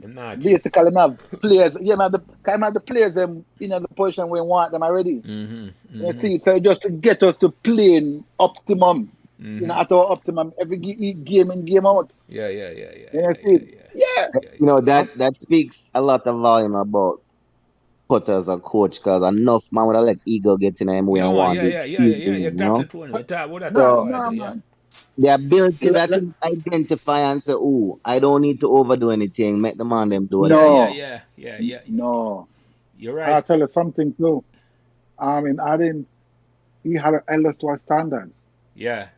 I mean, Yes. seriously. Yes. You know, because I serious coach. remember, yeah, you know, Pot will laugh with us. Pot will make joke. Man. But when you mess up, he let us know. Yeah. Because he held us to a standard. You know, because in his mind, right, he knew what we needed to do and what we need to how to accomplish that. And so when we screw up, so no man. Well, forgive him props. That's not man. Well, Yes, man. Props. Yes, man. Props. That's why I bring him on early for him, come tell him story that man. Because he was almost like a forgotten man and all of this, you know. Yeah. I never want to tap Natal. I never want to tap Natal. So I'm glad me come on. Jelly. This gentleman's name has to be mentioned to Jelly. Right? Rory McGregor. Yeah. Yes. Rory McGregor was with the 82 Colts team, you know. Yeah, man. He was with us there at Tivoli. He was with us there at Stadium East. And he was with us there at Stadium for the World Cup finals, you know. So we can't forget about that little man that he there, you know. No. Backbone that man. That man was that good influence on the team, man. Good influence on the team. Me not forget him, man, because I'm around from the 82 winning team, man. And even though even when go a competitor school and him love to talk about a different color school sometime, we not hold it against him personally. No, we're not hold against him. We adapt him a better, because we love him. We love him more than I know them love him at the other school. So don't worry. And him know that too.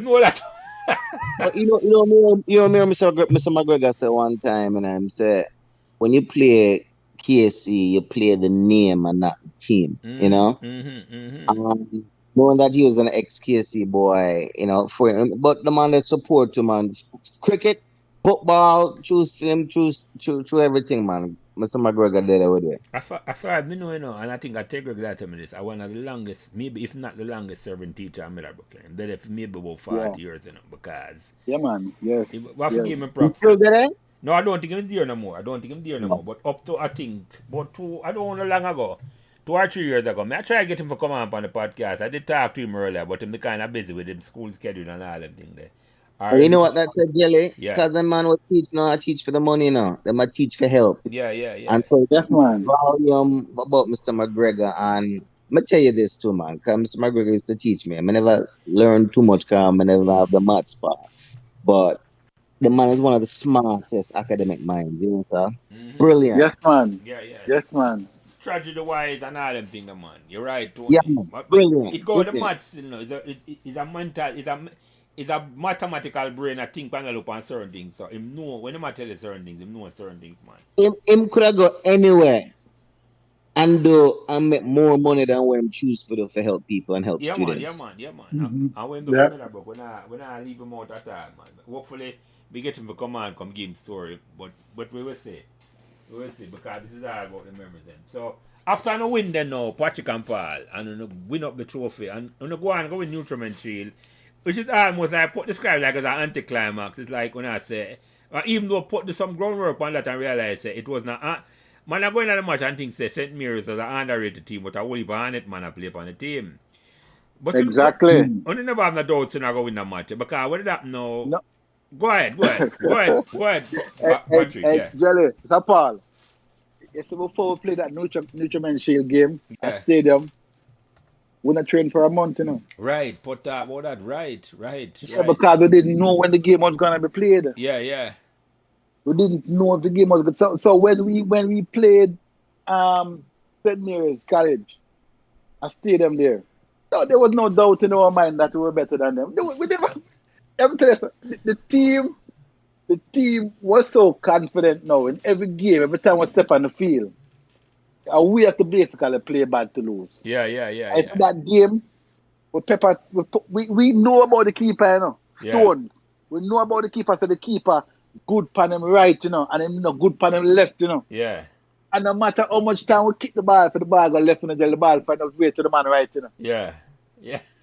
I don't know if St. Mary got 5 shots at our goal. Yeah. I don't know if we got 5 shots because we dominated that game. Mm-hmm. I think we went into penalty shootout. Mm-hmm. Yes. Mm-hmm. And I said, yeah, when the penalty shootout, I won. Yeah. Yeah, man, but you're right, it was an anticlimactic. Yeah, it was very anticlimactic. Yeah. Very anticlimactic, man. Because, I mean, we didn't, we had one World Cup, But just to know that we missed one cup by 1 point. Yeah. The farm what to do now more likely to win money cup to man. And that's my God. Hey, let me ask a question. How many members from that team was able to stay for the following year? Only 4 Not persons enough? left, Only 4 persons left the team, brother. Yeah, me, Patrick, Bobby, and I think Luke. Yeah. Starters. That's a big 4 though. No, that's not just 4. That's not just 4. That's not just 4. Yeah, I know. But I tell you, I think man, that was on that 86 team with us, right? Yeah, mine had to. Man would have left as well, too. No, that's a big loss, man. That's a big 5. Because them 5 man in the leadership. You're the thing with them 5 man in the card, Them 5 man the leadership. Leadership, I know about winning mentality. Yeah. Or the dread that call it a killer instinct. Yeah, because mine and I played on all of those teams that I mentioned about 1 and mine was on those teams as well. Man. Yeah, that realize it's like so Yeah, young was man on had been the those same teams as amount well. of trophy. Yeah. And maybe say Yeah, only that's one it, man. that's I may forget him for come on. I try. Maybe John have the play upon a 86 Walker Cup team there. No. John was not a team, no. Okay, John it was left. Coombs who played with Patrick. Yeah. John playing at the Colts team, the 82 thing. Yeah. I say And John play Manning. John play 2 year Manning too. But he never played on a Walker Cup winning team there. Yeah. No, didn't play that team, no. Yeah. No. So the question now me ask you after you win Walker Cup then, right? How you feel in terms of say, when you do this in Meadowbrook, what was the feeling like after you win Walker Cup? Paul, you take that first. It wasn't just for Meadowbrook. It was also for Mr. Here. I dedicated the victory to Mr. Here.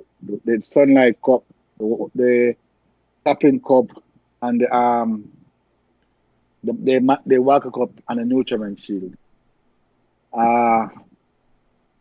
Mr. Year was more than just a coach for me, right? Because I don't know if many of you guys, when cricket team used to sell ice cream and them stuff, then I don't know if you remember them things I might have broken. Yeah, Cheddar talk about that. Cheddar, Christopher Yeah, Cheddar, and privately. Yeah, me, Mr. Hero, put in charge of that, you know. Mm-hmm. I was the one who was in charge of selling the ice cream and all them stuff there, you know. And in all them. So my relationship with him was more than just sports. Mm-hmm. You know, I could sit down and talk with him. And when he left, you know, and I mean, I was hurt because the man that I loved, you know, see it. And you know. Yeah, go ahead. Sorry, finish your point. Yeah, and so I didn't know, and the fact that I didn't know why he left, you know, I said, boy, you know, it's all right, fine, you know, it must have been something. So those victories, those championships, I dedicated those championships to Mr. Here. Well, respect. You send me my email address to him eventually. Me send him this one. I'm not going to send special to him and tell him to make sure Mr. Patrick can buy this. Yeah, go ahead. I just want to add something else. I know this is not about football to Jelly, but in my track career at Meadowbrook, Mr. Phillips tried to expose us as much as possible. Mm-hmm. You know, because Mr. Phillips took us to a lot of track meet. Mm-hmm. I can remember going to a track meet at Calabar. And I see it, and Calabar have a suit named Dewey, or whatever I want to call him, and I was like 1,500 meters. And I see it. And I mash him up at Calabar with the great Herb McKinley. I watch him track. Man, I get mashed up by Gabbler. Yeah. When I quit, yeah. And I say, Mr. Phillips, can we go a cross country at St. Thomas? When I look, I see a bunch of Casey, man, a wind sprint and a warm up and stuff in them track suit. I'm sitting there laugh to myself. And I'm sitting there laugh because we have come to a place now as athletes, as not, when I say athletes, not just track athletes, but athletes, sportsmen, that most of these guys, the Casey, the Calabar, the Woolmans, and the Judges, no for them never different from we. No. No for them wasn't even half as good as the Meadowbrook people them. Yeah. But the difference was that they got the coaching. We weren't getting it because we never had the facility. Yeah. And you see, so we say and the funding to say Jelly, Patrick, Tony, when I step out, anytime I step out, I put on Meadowbrook colours. I step on my chest. Straight up. Superman. Hold on. That's it. No prisoners. Straight up because I'm telling you, because my school, and you see it, my school, I'm gonna take it personal. When time I make it feel like boy, my school is no school. You know, time I watch all my school, I'm gonna look at something and say Meadowbrook is ranked this in education in terms of top school in the country, in the nation. And all them stuff. So it's not for me when I put on my Meadowbrook jersey, would that be one top alone, would that be a short top and bottom, but anything I put on something to represent Meadowbrook jelly. Now I tell a man a different person. Yeah, man. Different personality. Yeah, see. I understand you fully, Paul. I understand. But hold on, you mentioned something and now I'll make it slide. It never come to me until you say it a while ago. And I didn't think you realize, I don't realize what you're saying now. In a 1 year, 1986. I'm going to make you answer the question to Patrick about how you feel after a win. In a 1 year, 1986, the year there, a 4-4 win. I want if you realize, and you, Paul, upon all for the winning team there. Yes, man. You follow me, I said to you, Tony, me never think about it that way before. Now, 1 year, 1986, Meadowbrook, calendar year, school year. Not many schoolboy in the entire country could make a statement like that, you know. No, I don't never another school can say that, Tony. I don't know. You see me, I said to you, and it's a co-ed school with, as you said, little bit of boys. Yeah. I never think about it before. Now, at the time I do the podcast, I said, but in a 1 year I win 4 trophy. Because I just start the sun down there, say, no. If I'm going to say, when I did it was the pinnacle in terms that said the achievement of Meadowbrook in terms of that, you know. Yeah, man. Without a doubt, you know. But Patrick, you go ahead, because I have another question to ask Tuan about on the field, but separate from that. How you feel after you win, Walker Cup that year, you know? Man, because kind of bittersweet. The reason being, missing the Mining Cup was tough, but man, winning the Walker Cup, man, when we lifted that trophy, and I look at it and like, people out there believe we couldn't do this because of the school. It's not just because people didn't see the team, they see Meadowbrook. And man, when we accomplished that and shut up over the critics whoever they might be, man, the excitement, man, that's about Meadowbrook was now not just a name we were and record of winning a championship, and we can say yes. I'm a part of this. So I was excited, man. And the Nutrament Shield, even after winning the Nutrament Shield, even though we didn't train and get pushed back, man, it didn't matter. The Nutrament Shield was just as important to me as winning the Walker Cup. Because it proved that, said, listen, man, this wasn't just a fluke in winning the one thing, and then we go play a second game, and okay, we end up losing the game. We had the quality in the team that any team we met at that point and even onward, we would have destroyed. So it was like a great feeling, man. I was just happy. I'm glad I was a part of that team, and I was even the captain of that team. So yeah. No. But let me ask you a question related to that, and you can go first, Patrick. But Paul, what was bitter? What was the bitter part? Patrick, what was the bitter part of that? That it all ended? He lose the Mining Cup. We never won the Mining Cup. So yeah. But the question is, you mentioned, I'm gonna ask you this because when I come from a community where we know when I come from, how did the community feel and how did your mother feel when when I put Meadowbrook on the map a certain way? Patrick, you take that one first and then go ahead, Paul, afterwards. It's interesting because, believe it or not, Jelly, our mother has never been to one of our games. And so I don't even know if the game was broadcast, but I think the game was on the radio. Didn't they televise? No, it dropped on TV, on radio, yeah.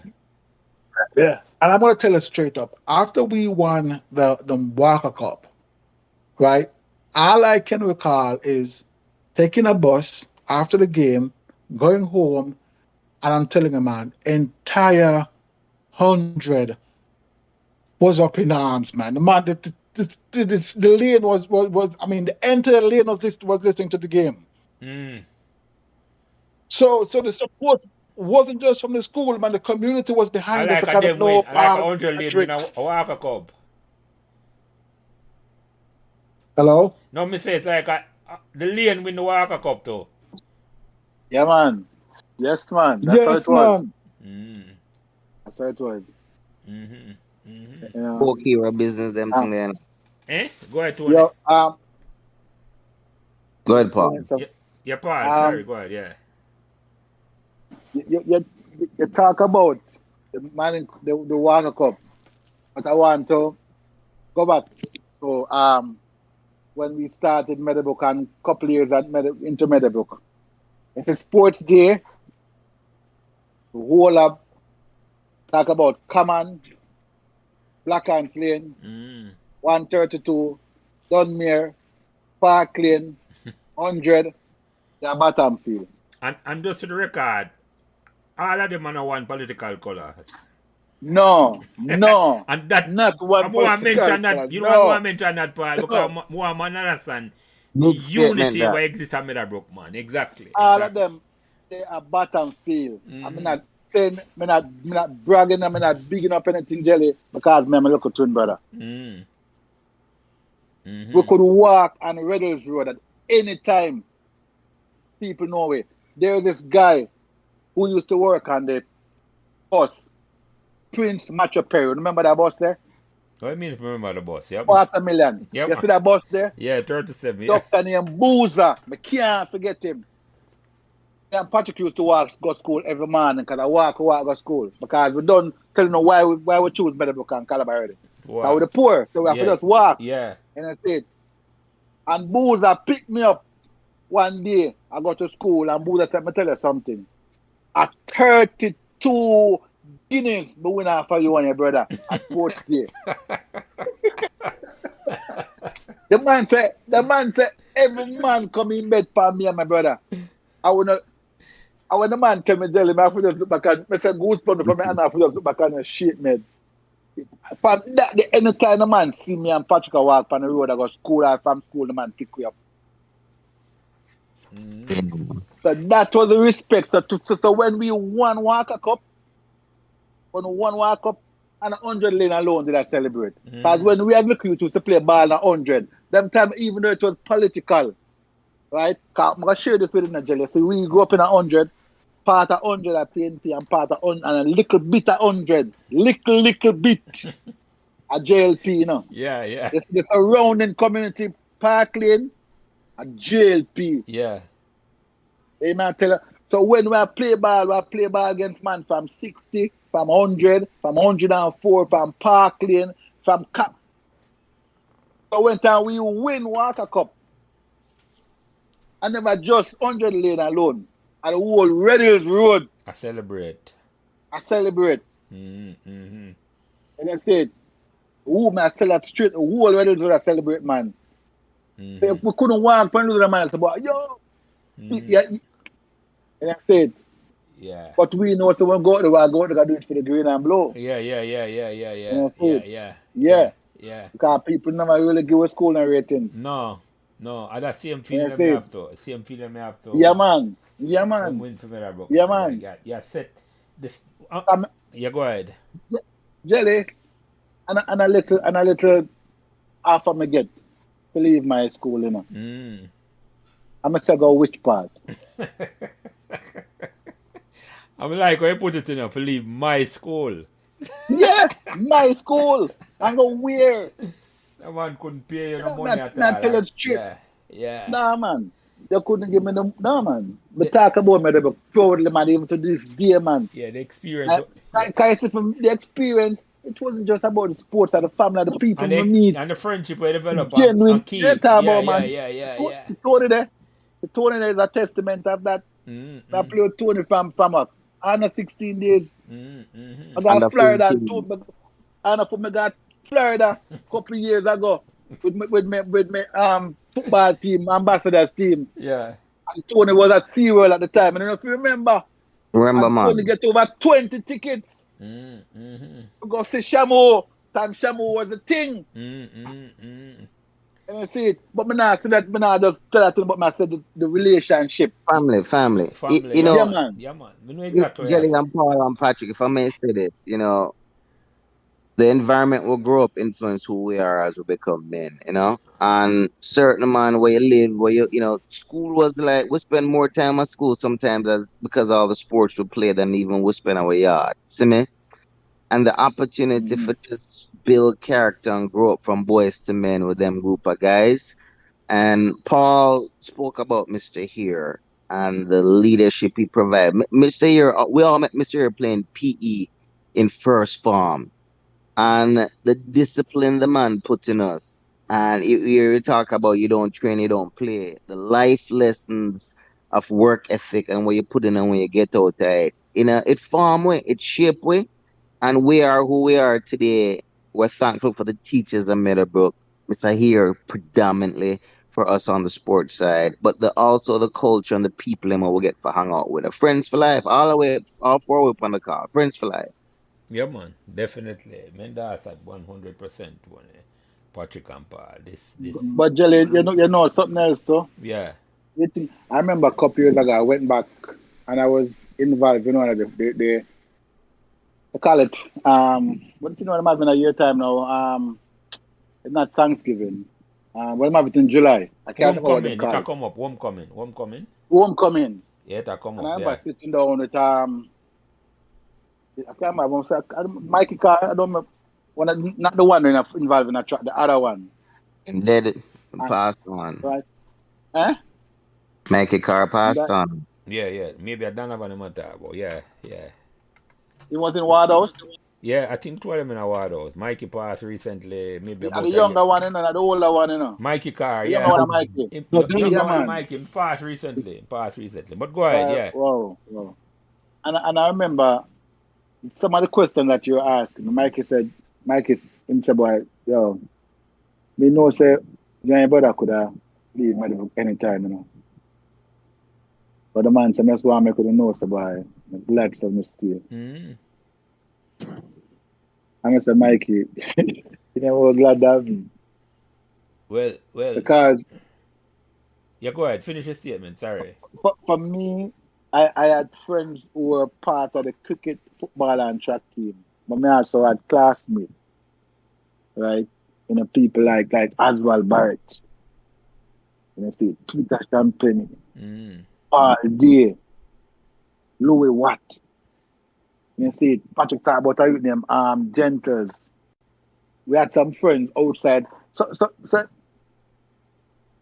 and when I have to talk about the football and the sports alone, Jelly, as Tony said, it was a family. Mm. We could have sit down. It was a joy for me to sit down and just chat about anything. Yeah, man. I met her, bro. And I said to my brethren them, yeah. More time when I leave school and go home. Aero Blair. I got Aero Blair house. That's Steve. Got females going to play pool. Yeah, that a Arab Blair's son for the record, not the father. Yeah, man, the son, because the son is to come there. You know what you're talking about. Right. Something is a sure Jelly. So I mean, a wide cross section. Yeah, man, the connection will make. I'm not about, man. No, I know. Hey, Paul, I don't know if you remember, you know, Jelly. Remember, I tell you said Beanie used to come and take our back when my big boy. Beanie, yeah. The pushy chubby, Wayne Campbell. Yeah. Yeah, man, but when we in a third farm, and I say, ooh, I'm gonna do the same thing like Beanie, you know. So a youth named Edie did that, but Paul Gabbler, brother. Paul Edie. Yeah, I'm walk up on Edie and say, hey, you, give me your body. That's me a bigger boy.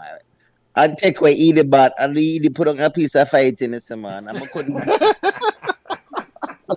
give man. A Paul Gabbler come in and say, more, leave the youth alone and pull. The plan say pull me up for some man, because he that you know. Yeah, man, no, the friendship and the family will develop during the time, man. But let me move on and ask some more fun questions towards then, I think. I believe it or not, whether they know it or not, over 3 hours they attack and it come like just 20 minutes to their attack. Because that's so long we attack, Jelly. Yo, whenever I mention the tournament, because I didn't want the man to look 1 o'clock, you know, because I just saw the conversation them flow, you know. So, let me ask something now. We'll go away from the sports a little bit, because I want to go. Any fun memories you have in a training or in the classroom, but we're not talking about on the football, like going to go on a field trip or nothing like that. And Paul, you take that one here first. In a training? Anything at all, man. What you want to mention, man? In the fun training or in the field trip where you go up on, yes, right. You can't forget this, you know. I'm talk about this. Why? I don't know about field tripping, because I used to go up on the field trip them time. Yeah, but talk about the training session then. Talk about the fun thing in that training, yeah. No, man, a class, man. In the classroom, yeah. Give me, yeah. In the classroom, man. One of my closest brethren was Robert Bartlett, man. Him had the son of Sid Bartlett, you know. Got all the footballer. No, yeah, the footballer. The one but Sid Bartlett competition. Yeah. Yeah, man. Pretty Charlie McCarley, man. Me and you, the man, we used to roll together. Love ball. From the time from first farm, we play interfarm together. I would develop a relationship as two youth.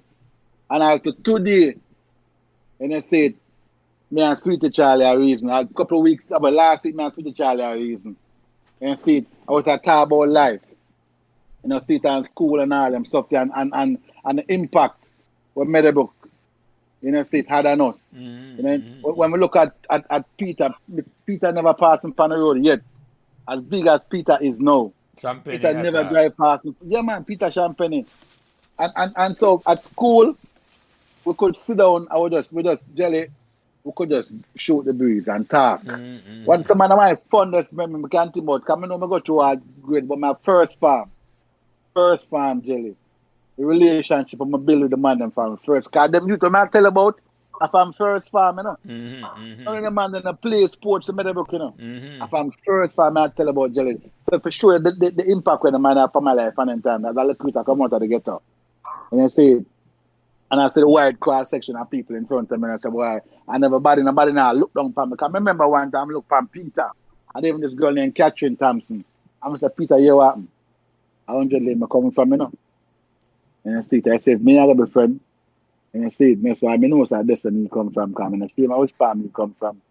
And I can tell you this girl, Peter come on my yard, come look for me, you know. Yeah. And up until today, you know, I rate that. Because man, I want to look for it about 100 lane. Ooh, look. Yeah. And I see it, Catherine came by and looked for me. As well, Barrett. And I see it, what it for them? Still what Patrick talk about, and still it tight like, whoa, right now. And I see it, we just live stone throw basically from each other. So when I look back at Meadowbrook Jelly, I could never have left. I could never have left Meadowbrook and go anywhere else. Because I don't think I'd be able to talk with this passion that I'm talking of. And you see it? Nah, man. So, yeah, man, one of my fondest memories, my first farm years, man, I meet those people, man. And we are still friends to today. Yeah, man. You hear the passion in your voice, man. And Patrick, Yeah, man. same question to you. This is actually a couple of things, but one was in first farm. I think this young lady name was Barbara. She was a prefect. And I don't remember what happened, why the teacher wasn't in the classroom. You know, and I remember back in the days, prefects were assigned certain forms, depending, And she came into the classroom, and I was gonna summarize it. It wasn't about any schoolwork. It wasn't about how you're doing at Meadowbrook.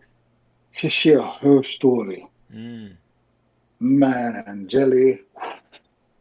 Yeah, that. I mean, I wish I could remember what she said, but that day, man. I mean, it even cement my reason why to stay at Meadowbrook, because I mean, how many people you know? I mean, it was maybe 2 or 3 years older than you're gonna come in and actually share them life. What out of their experience at a school that you are in at its first form. Not many people gonna do that. I mean, because it's like, why should I do this? I mean, just sit down and do your schoolwork or read something or whatever. And that has never left me. And another moment, like I said, and I have to go back to Mrs. Williams, Pat Williams, right? Because I share this with Paul and Pat. I couldn't remember this, but I mean, I came home from school one day, and but Mrs. Williams and Mr. Hill at my gate talking to my mother. I'm like, what? I have no like I told Paul, I have no clue up to this day what I was talking about. I don't remember my mother ever coming to me and telling me what they said. But the fact that here is a teacher from my high school, my football and cricket coach at my gate talking to my mother. Patrick, what form you were in that time, Patrick? I was about maybe fourth or fifth form. Wow. Yeah. Yeah, because so Williams it's about 4th or 5th form, yeah. So when you hear me talk about Mrs. Williams, you have to understand. I mean, there is a special love for this lady, because I see is one of the person I see that goes far beyond just being a teacher at Meadowbrook. Yes. True. And I mean, and I have to say this too, jokingly, but fun with Miss McClellan. I know, some students have bitter taste in their mouth and come on to spanner. But I have to share this apart with me once, See, Carl and I was, when they come to school late, like the gate locked. See something the gate locked. And they just said, once that gate locked, spanners at the gate, you're getting stopped, and we don't what you think. One morning, Paul and I was a little late, and we came through, and there was like a bunch of students there, spanner stopped. And Paul let's walk to the gate, and I said, "Good morning, Miss McClellan," and I just walked past and go straight to the classroom. See, that, I mean, the relationship I've had with this lady has been phenomenal. It's not just because I've played for the school, but because I've never seen myself on a trouble at the school. So yeah, that's it for me. Yeah, man. I hear you. And for the benefit of some people who may not recognize Pat Williams as Miss Williams, she's Pat Williams, or affectionately called Brutus. Yeah, man, Yeah. Brutus, man. Yeah. I Brutus call is her her Etu. nickname. I always refer to her as Etu Brute. Yeah, I'm glad you correct that, Tony, because sometimes the people remember the teacher them by them nickname. Yeah.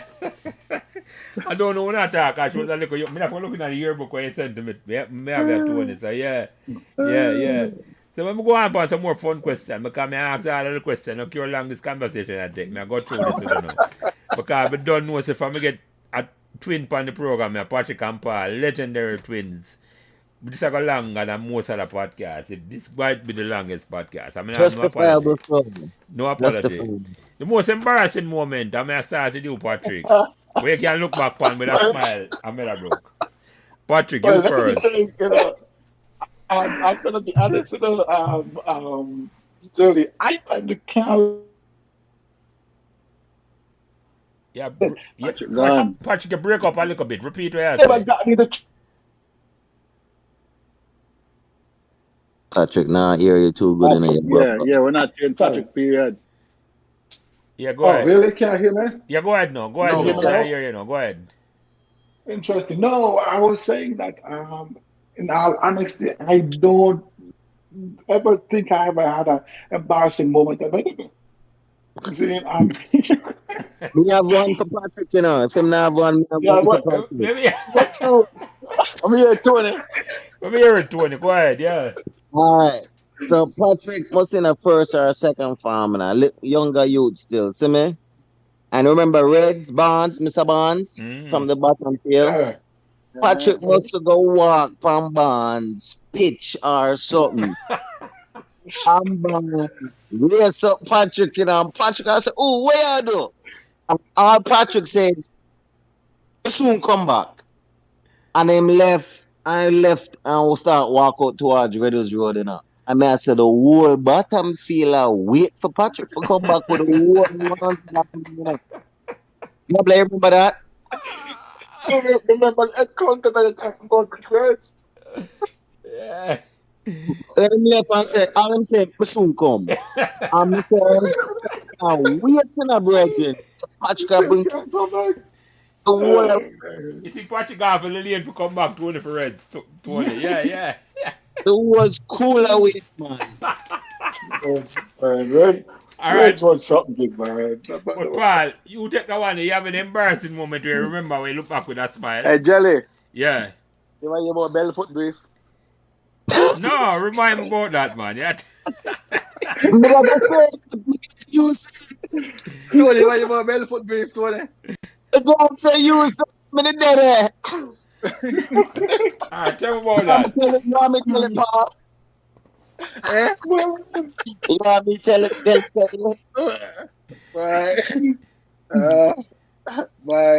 But Tony said a while ago, if you want to tell. Go ahead, Paul. All right. I was at Battlefield training. Yeah, see, and when I come out for the top bend, I didn't toward the finishing line. I grew another leg. Hey, Jelly. What on, Tony? It was Battlefield. Paul, they put some hard running in a bridge. I Really, really man, I run hard, man. they came take the lead. I think the boy Fergie did that behind him, and I saw him Paul take the lead and run well left everybody. The crowd that cheer. You see before the finish line, all I can say there was some decent exposure. And the matched up, brethren. 20 attack that was an urban legend. Because Where you about it, Jelly? Oh, you mean if you hear about it? Hold on. I just say that which farm am I now? First or second farm? Remember what year it was? 20. Yeah, it was early year, man. Early year. Yeah, man. Early I years. say, Mama, Because I'll 20, we should do the laugh with that one. Trust me upon that, because we have said. I'll win right to man about a couple years Yeah, ago man. from the team. I say, Paul, 20, get the it man true. around 20, and I look at see that third they can lick up on the man chest. You can see him, man. The man come out for this when the man straighten up him, run. And then, boy, On fire, yo. You know what I'm saying? Hold on. You know, so we talk about that, Tony. At that, my man run from me, I say, I must let them get the Gabbler name from me now. Because me, I say, That was my most embarrassing moment. yeah, man, no, I remember that. Trust me. I don't know if I was there, but I hear about that. And I say, I could have never threw that to that time about the youth. I say, that's like a, you know, like a Meadowbrook urban letter, you know, something you hear about, but you can't prove it. Like 3-wheel craft, but no, I said, no, and that. One man. Yeah, but did it, man. Yo. No, I'm glad to remind about that one there. I remember that one, the 20. I did remember that one. Boy. All right, so we're going to move on. We'll keep it flowing. All right. Paul, you take that one here first. Best learning experience you get from Meadowbrook. The Colts team. That game that I didn't turn up for training. It taught me humility. Taught me discipline.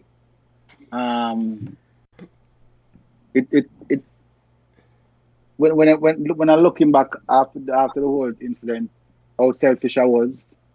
Because as I said to you guys before, I never had any reason not to turn up to training.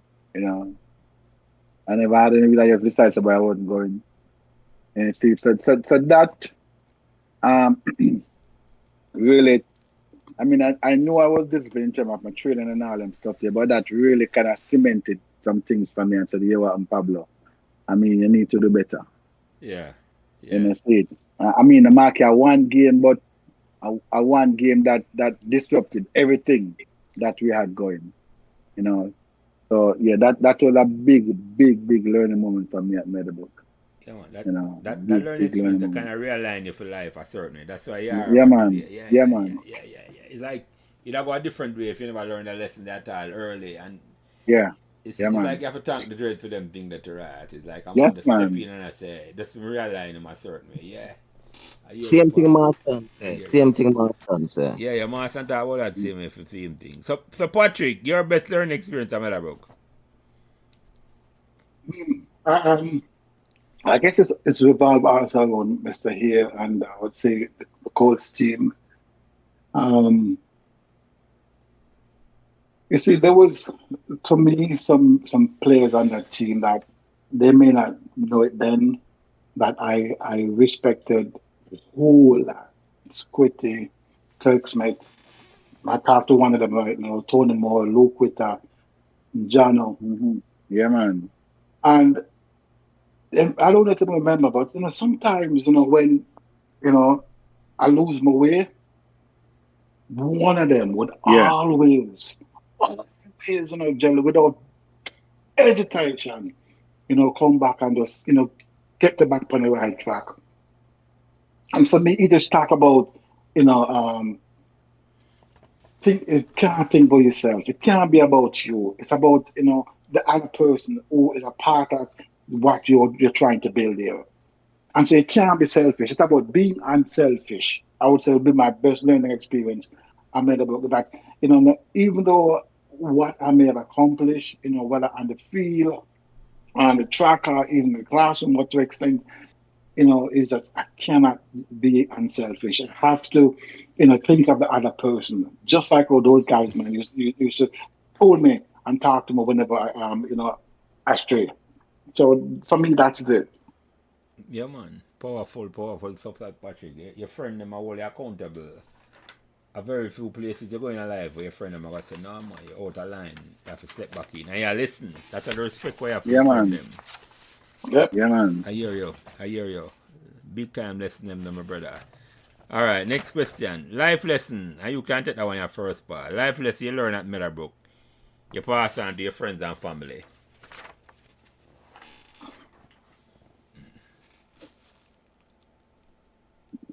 I have 2 kids. Mm-hmm. And I think I always talk to them about is discipline. And whatever is it that you're doing, always do your best. Right? I would say to my kid as a listener, if your best is 80, then let your best be 80. If your best is 60, then let your best be 60. Not saying that you're gonna stick with it, but I'm just saying if you give me your best, right? Then may I write with that, because you tell me, say, boy, you give me everything that you got. And that is something that I have learned at Meadowbrook, that whether it be I would say that in the classroom, I didn't put out everything. Mm-hmm. It's when I went to college I realized myself about probably say low of high school. And I see it. I look back and see it after I went and I did what I did at college and stuff.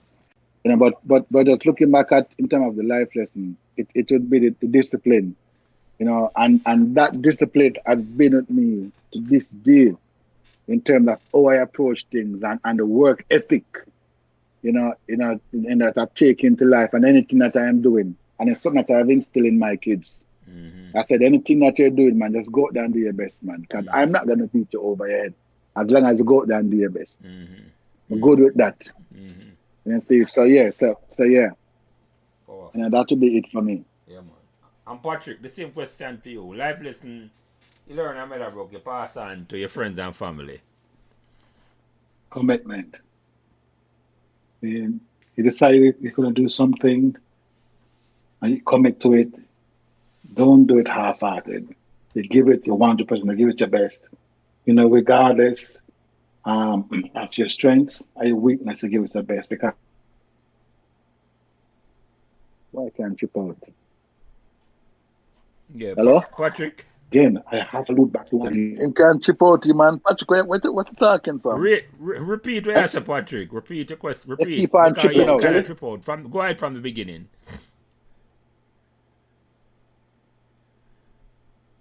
How am I? Patrick? Nah, hear me. Can you hear me? Yeah, go ahead, yeah. Start from the beginning. Talk to us on the speaker, man. Yeah, I don't know what's going on. Take off the headset. Okay, I think I have a headset. 1 second. Yeah, maybe that will work better. I was saying, You click on your... Take off the... You know, hear me. Take off the... You click the mute button, Patrick. So I'm not here. You click the mute button. Me telling me. All right, go ahead now. 1 second. Okay. You go there now. You go ahead. What I was saying is commitment. I have told my kids, just from what I've learned at Meadowbrook, is that you commit to something.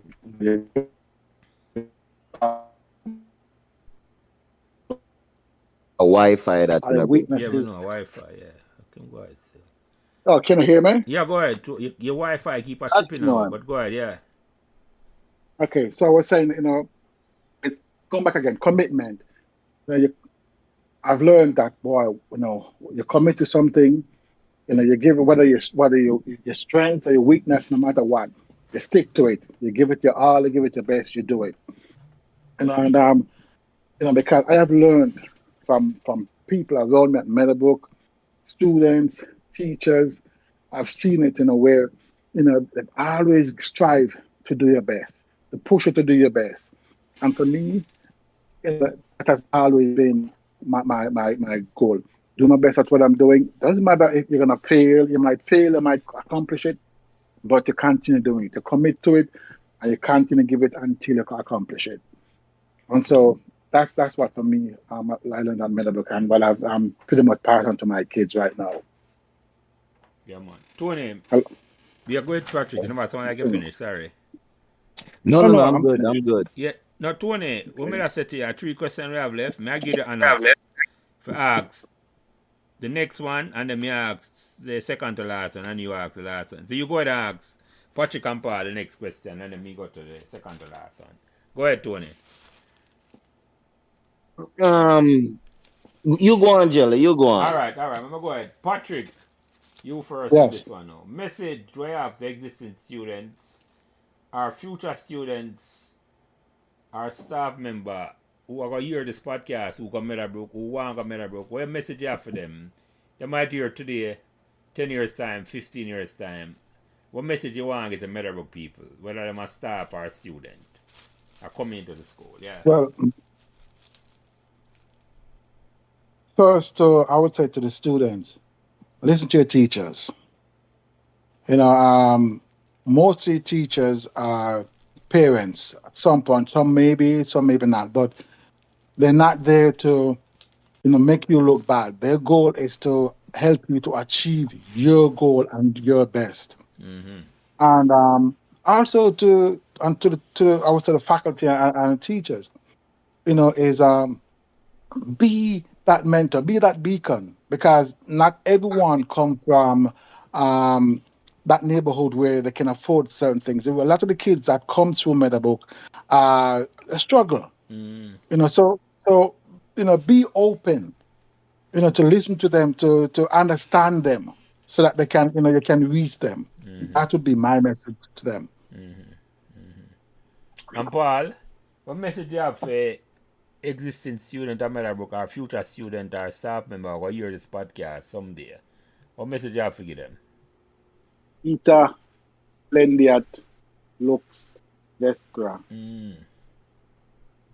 Know why you're there.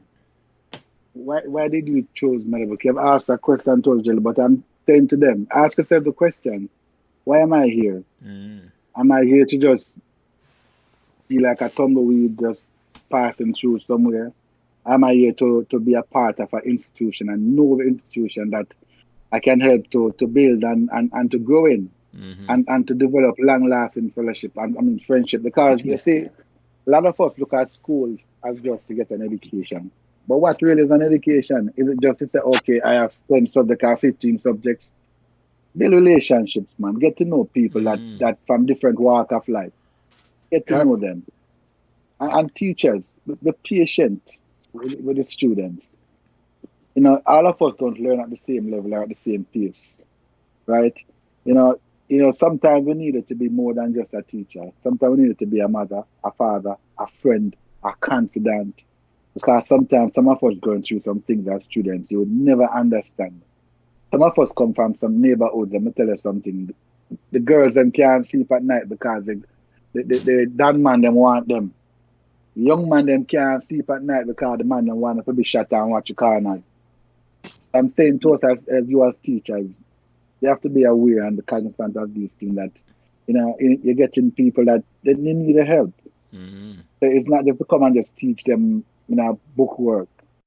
It's more than that. It's more than that. Right? So just be patient with them. Powerful stuff. Yeah. Powerful stuff, like my brother. Powerful stuff. Powerful stuff. I'm glad you have the opportunity to say it. So the second to last question, we're coming down to the wire, and this has been a wonderful, wonderful conversation. Believe it or not, me enjoy this one so much. You like no.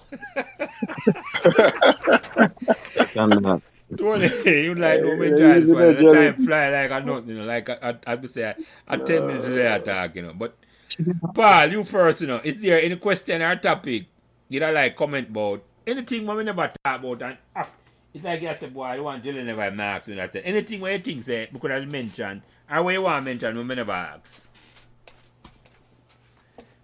I think it pretty much has touched everything, But you would hear me keep an highlighting the track and field with Mr. Phillips. Because I know many of us have spoken about how Mr. Here has left an indelible mark on our lives. But I when I think about Mr. Phillips is one of those silent persons. Right? Him never had the upfrontness like Mr. Here. People never really consider him much like what them probably see Mr. Mr. He wasn't as visible as Mr. Here. Right, but Mr. Phillips went about doing what he did in a seat because he loved it. Just like Mr. and so what was his full name again, Paul? I don't remember my full name. I don't know if it's Light Phillips, you know. I can't. Light It Phillips, Yes. could be. Light Phillips is a Yeah, student, and him. Light Phillips was. No, five, no. but well, I don't mess for it, but I just remember as Mr. Phillips. Yeah, yeah, You yeah, know, so yeah. I would love, just like how I said to you in terms of Mr. Hero, how I felt about Mr. Hero. I would love to have seen him because that man, he was a quiet person, right? He was a quiet person, and just like how I could easily go and speak to Mr. Hero about things, and like you said, Mr. Hero would the respect that he had with you and being the captain of the cricket team. I had that type of relationship with Mr. Phillips that we could sit down and strategize about some little things and think that we are going to do, you know, on the track team. You know, so I can't say that there's anything that I've left out, Jelly, but I just wanted to highlight this thing, you know, because, you know, he too played a big part in molding me, you know, because track and field, you know that track and field is a one man thing. Yeah, And yeah, yeah. and sometimes you can go out there and the confidence that you know you want to have, you know, you need to have that person who can come alongside you and tell you certain things and, you know, just make you feel, you know. So yeah, you know, nothing. I don't think there's anything that I've missed out, Jelly. So, but I just wanted to big up Mr. Phillips, you know, so I get the opportunity to, Even you at the know. end of the podcast, before I get to the mix up, I would just talk a while ago. How's Paul Paul? just Right, start, no, you know man. why I Paul get just mixed up start. because Paul did say him never to him give up track and field after a while, but at the end of the podcast, him a big up Yeah, Mr. Phillips. but no, I think I need. Let me just clarify that before I move on to Jelly. When I say I gave up track, I never stopped running. You know, I ran. I did track and field right up until I left Meadowbrook. Right, I'm glad to But clarify that. I'm glad to clarify that. right, but what happened is that after my second year of class 2, because I was said this to Jelly when I was training on my own. My second year of class 2, What's going on? and I was running 208 on the dirt for 800 meters, which was a good time them time there. I run 11 little bit on the dirt for 100 meters, right? Even though my focus was distance. When I went to champs to run 800 meters, I couldn't run it because I used to trouble with migraine headache.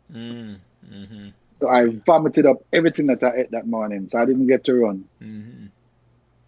Sometimes the champs was 3 days, Thursday, Friday, Saturday. The Friday morning, the same thing happened to me again.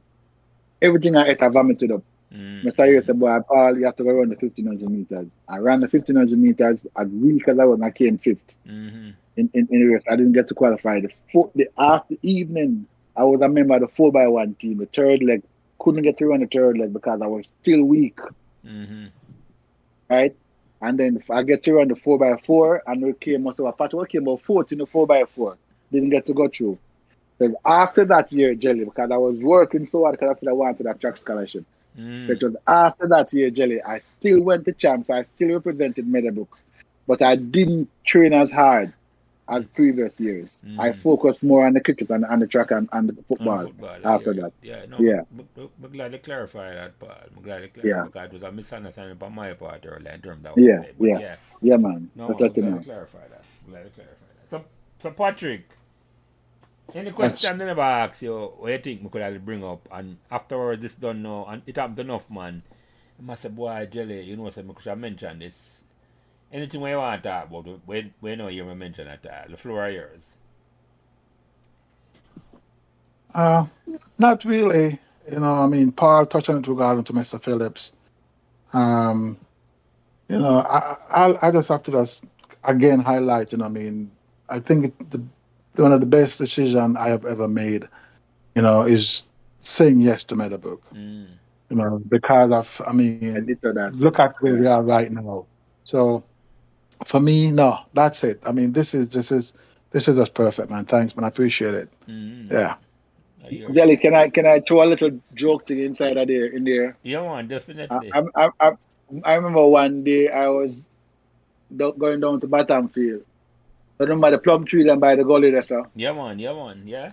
Right. So now walk past and I see some Meadowbrook youth and some JC youth. I mean the Meadowbrook youth and the invite, you know. Gabbler that, you know. But the Gabbler that. The JC youth said, Gabbler that. He said, yeah, man. He said, but Mr. Gabbler was 6 feet tall.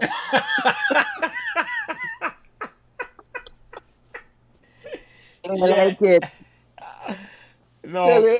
Yeah, no. You know, I just laugh to myself and just walk past them, tell you. No. When I say a powerful stuff, because I realize the impact you have on the younger youth, them, it's like your name alone, because man, hearing the name I call through the school. Just like gonna come and hear me and I play and I say, right, that them man there look on and I say, I saw man look on and I say, yeah. I found the status in terms of I say, when involved in so much sport, it's like a man I say, yeah, the Gabbler them that and man I say, really? I know whole me I say a giant, me I say I just little man look like Yeah, just a regular little man. Yeah. That was gonna be my closing commentary, is that these two gentlemen have done so much for Meadowbrook. The point of which, while they were playing, they were nationally known, feared by other schools. But the cool thing about it is they were humble. Never did they have a big head on campus or act like they were in the prima donnas that didn't want to do anything. Them Irie could have laughed with them, he could have reasoned with them humble, them work hard, them set the example with it. And even after being at Meadowbrook, have even helped some of them fellow Meadowbrook colleagues, even with point of connections and even with scholarships in the state. So look, I am appreciative in being a part of the journey and being side by side. I'm playing with you guys from under 14 all the way up. Likewise, brother. It was a pleasure and a honor being with the man them. Yeah, man. Appreciate your respect, Mr. Phillips in there. That was cool because easily overshadowed by all that Mr. here has accomplished. So Yeah. look, You sometimes you forget that other people were in the yeah, background, man. and I'm glad. Yeah. And this in my mind epitomizes Paul and Patrick in terms of the humility of them, is that them not forget the people them were push them up, as small as them was, or as insignificant as it was to other people. Because a lot of people don't know or remember Mr. Phillips. Everybody talk about Mr. Here, Mr. Beckford, Mr. McGregor, but you mentioned Mr. Phillips in a big way, and I love that. Love that Paul and Patrick. The two want to reach out and I say, not forget him. Big respect to him because him did the phone for the, and yeah, say I try to get a track scholarship because that time track scholarship are the easiest scholarship to get. So yeah, say towards it. So yeah. Me love that. The humility what me get from the two on I hear from the two on in this. Believe you me enjoy this podcast as much you like no. No, my brother. You bless up, brother. Bless well, up. let me ask the last question. Man. Let me ask the last question. Paul, you take this first. Because since you're Gabbler too, I end with number 2 here now. What made Meadowbrook magical? I'd go without saying, Jelly, man. The people, them, man. People. When I was there, Jelly, whether you were in first farm or sixth farm, from first farm to sixth farm, Jelly, I had friends. Even when I was in fifth farm, it's like the persons in first farm are my little brothers and little sisters. There was this girl, I can't remember her name now, but she's a brown chick. She was kind of chubby. I think she was in Wardhouse as well. Very kind and friendly. She had a weird name. Very kind young lady, man. Very friendly. And Jelly, that girl, when I heard her, she's from a rich family. And the way how she made me feel, just talking to me, she didn't look at me and say, but that black boy, the poor black boy. No. You see, it's the people, them Jelly. You see, I never say students at Meadowbrook. I never say fellow students. I say brothers, I say sisters, I say cousins. I say relatives when I was at Meadowbrook. You see, that was how I felt. I mean, I had man older, I think about all Blackwood I know. Alan Blackwood. Alan Blackwood. Yeah. And I think about some, I look at some people face different. I see Cheddar. And them man are from 2 different walks of life. I see Kevin Reese. I see Itchy. And I see Goosey girlfriend from the netball team. Carol. And I see Yeah. Carol. So, a whole lot of people, Jelly. So when we look, I mean, The people, them jelly. That was magical for me. The relationship, just talking with them, getting to know them, a little bit about them life story and stuff. Yeah, it was magical. That's why I couldn't leave, Papa. I couldn't leave. I couldn't go nowhere else. You know? Yeah. Just hear talk about it after 40 years. I see how I feel. I see how me feel. I see how Tony feels. I mean exactly what I say. So Patrick, the last question now. What made Meadowbrook magical to you?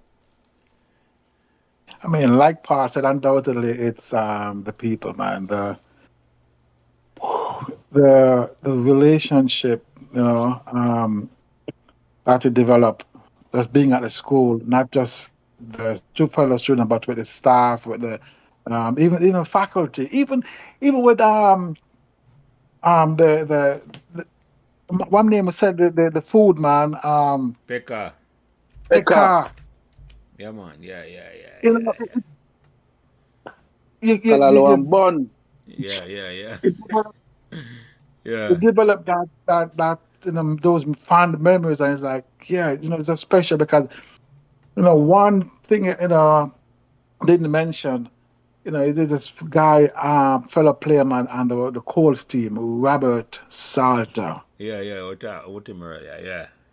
I mean, Salter is one of those guys, man, who's like, yeah, family may be rich or whatever, but it's in terms of his personality and cool. I mean, you could talk to him regardless. I might come from 100 and where he might be out, even like Pastor, but it's just, there was, for me, there was no class, even though it might be was there, but the people, man, that you come in contact with at Meadowbrook, I mean, make the time, they're priceless.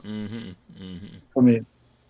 Yeah, man. The people, Patrick. Hold on. Let me try this one more time. I say me can disconnect with and connect back to him. Let me try it again. Because I don't want end without Tony up on the spot here. Hold on. Yeah. Tony, where did you go run after, young man? Yeah. I'm too sweet. I don't know. All right, I don't know. We can't edit out them technical thing here in the last part. Yeah. But in the last part, Tony, I'm going to make Patrick answer about the question that because you might have a comment. And Patrick was commenting what made Meadowbrook magical. Go ahead, Patrick. We can edit it out. Well, like I said, highlighting what Paul said, I mean, the people, I mean, being at Meadowbrook, man, meeting some folks that will just impact your life positively, different part of life, but you could not tell. Everyone was, in my opinion at the time, was just genuine. And that's what I love. And I mean, I wouldn't trade that. I mean, seriously, if I was to go back and do this over again, maybe I would just focus more on school. I'll maybe work a little harder in school. But in the friendship, the people I've met, I would not change that, man. That's priceless. I mean, so with big yell up the people of Meadowbrook High School, including staff, faculty, and students, man, and definitely can't even forget Pekka. Yeah. No, we can't forget Pekka. Pekka was a fixture of the school and almost like a part of the school too. He come out of the school to see him. Yeah. It's because I pick enough man get to eat lunch, more than people the even school, know. Man. Yeah. That school not to the money, so. Yeah, man. But Jelly. Yeah. Just to let you guys know, Patrick and I did get our scholarships, It wasn't track and field, it was football. Mm-hmm. Yeah, we did get scholarships. I went away to college, Okay, both are no. Okay. Yeah, man. Just to let you know. No, good. We never got too much in that talk. There's so much to talk to about. Yeah, I know. So I let you know. And we did excel as well. You can play for the all Jamaica American and all them stuff under there. 19 team and all them way there. Yeah, man, we got called to the national team prior to leaving to college, Oh, we never even know that. We never even senior team. Yeah, we got called to the senior team as well. And this is what year? And I said, this would have been 1991. Got called to the senior team. Okay, 200 call. And yeah, man, both of us. Yeah. And when I came back in 96, I was training with the Reggae Boys. Okay, we never even know that. Oh, you came Yeah, back man. on Patrick stayed. Patrick never come back at Yeah, all. I came back. My mother was sick. My mother Okay, was very okay, sick. okay. Eventually died in early Okay. 97 from cancer. Okay, yeah, sorry for hear that. Sorry for hear that, my Yeah, brother. man. But Yeah, yeah, man. yeah, yeah, yeah, yeah. So that's why I don't want Patrick up the twang. I go on like him want twang pan way. Yeah, man. He died from 91, man. Yeah, yeah, yeah, yeah. Anyway, Tell her Tony, any closing remark? I'm gonna close this out. Yeah, yeah, man. yeah, yeah. You know, not many of us get the opportunity to use the term legendary, but you know, me talk to Meadowbrook man after us that still talk about gobblers who you either were there for pre-gobbler, with gobbler, or post-gobbler. But look, the work that you guys put in, man, legendary. You help, you know, Paul the accomplishment.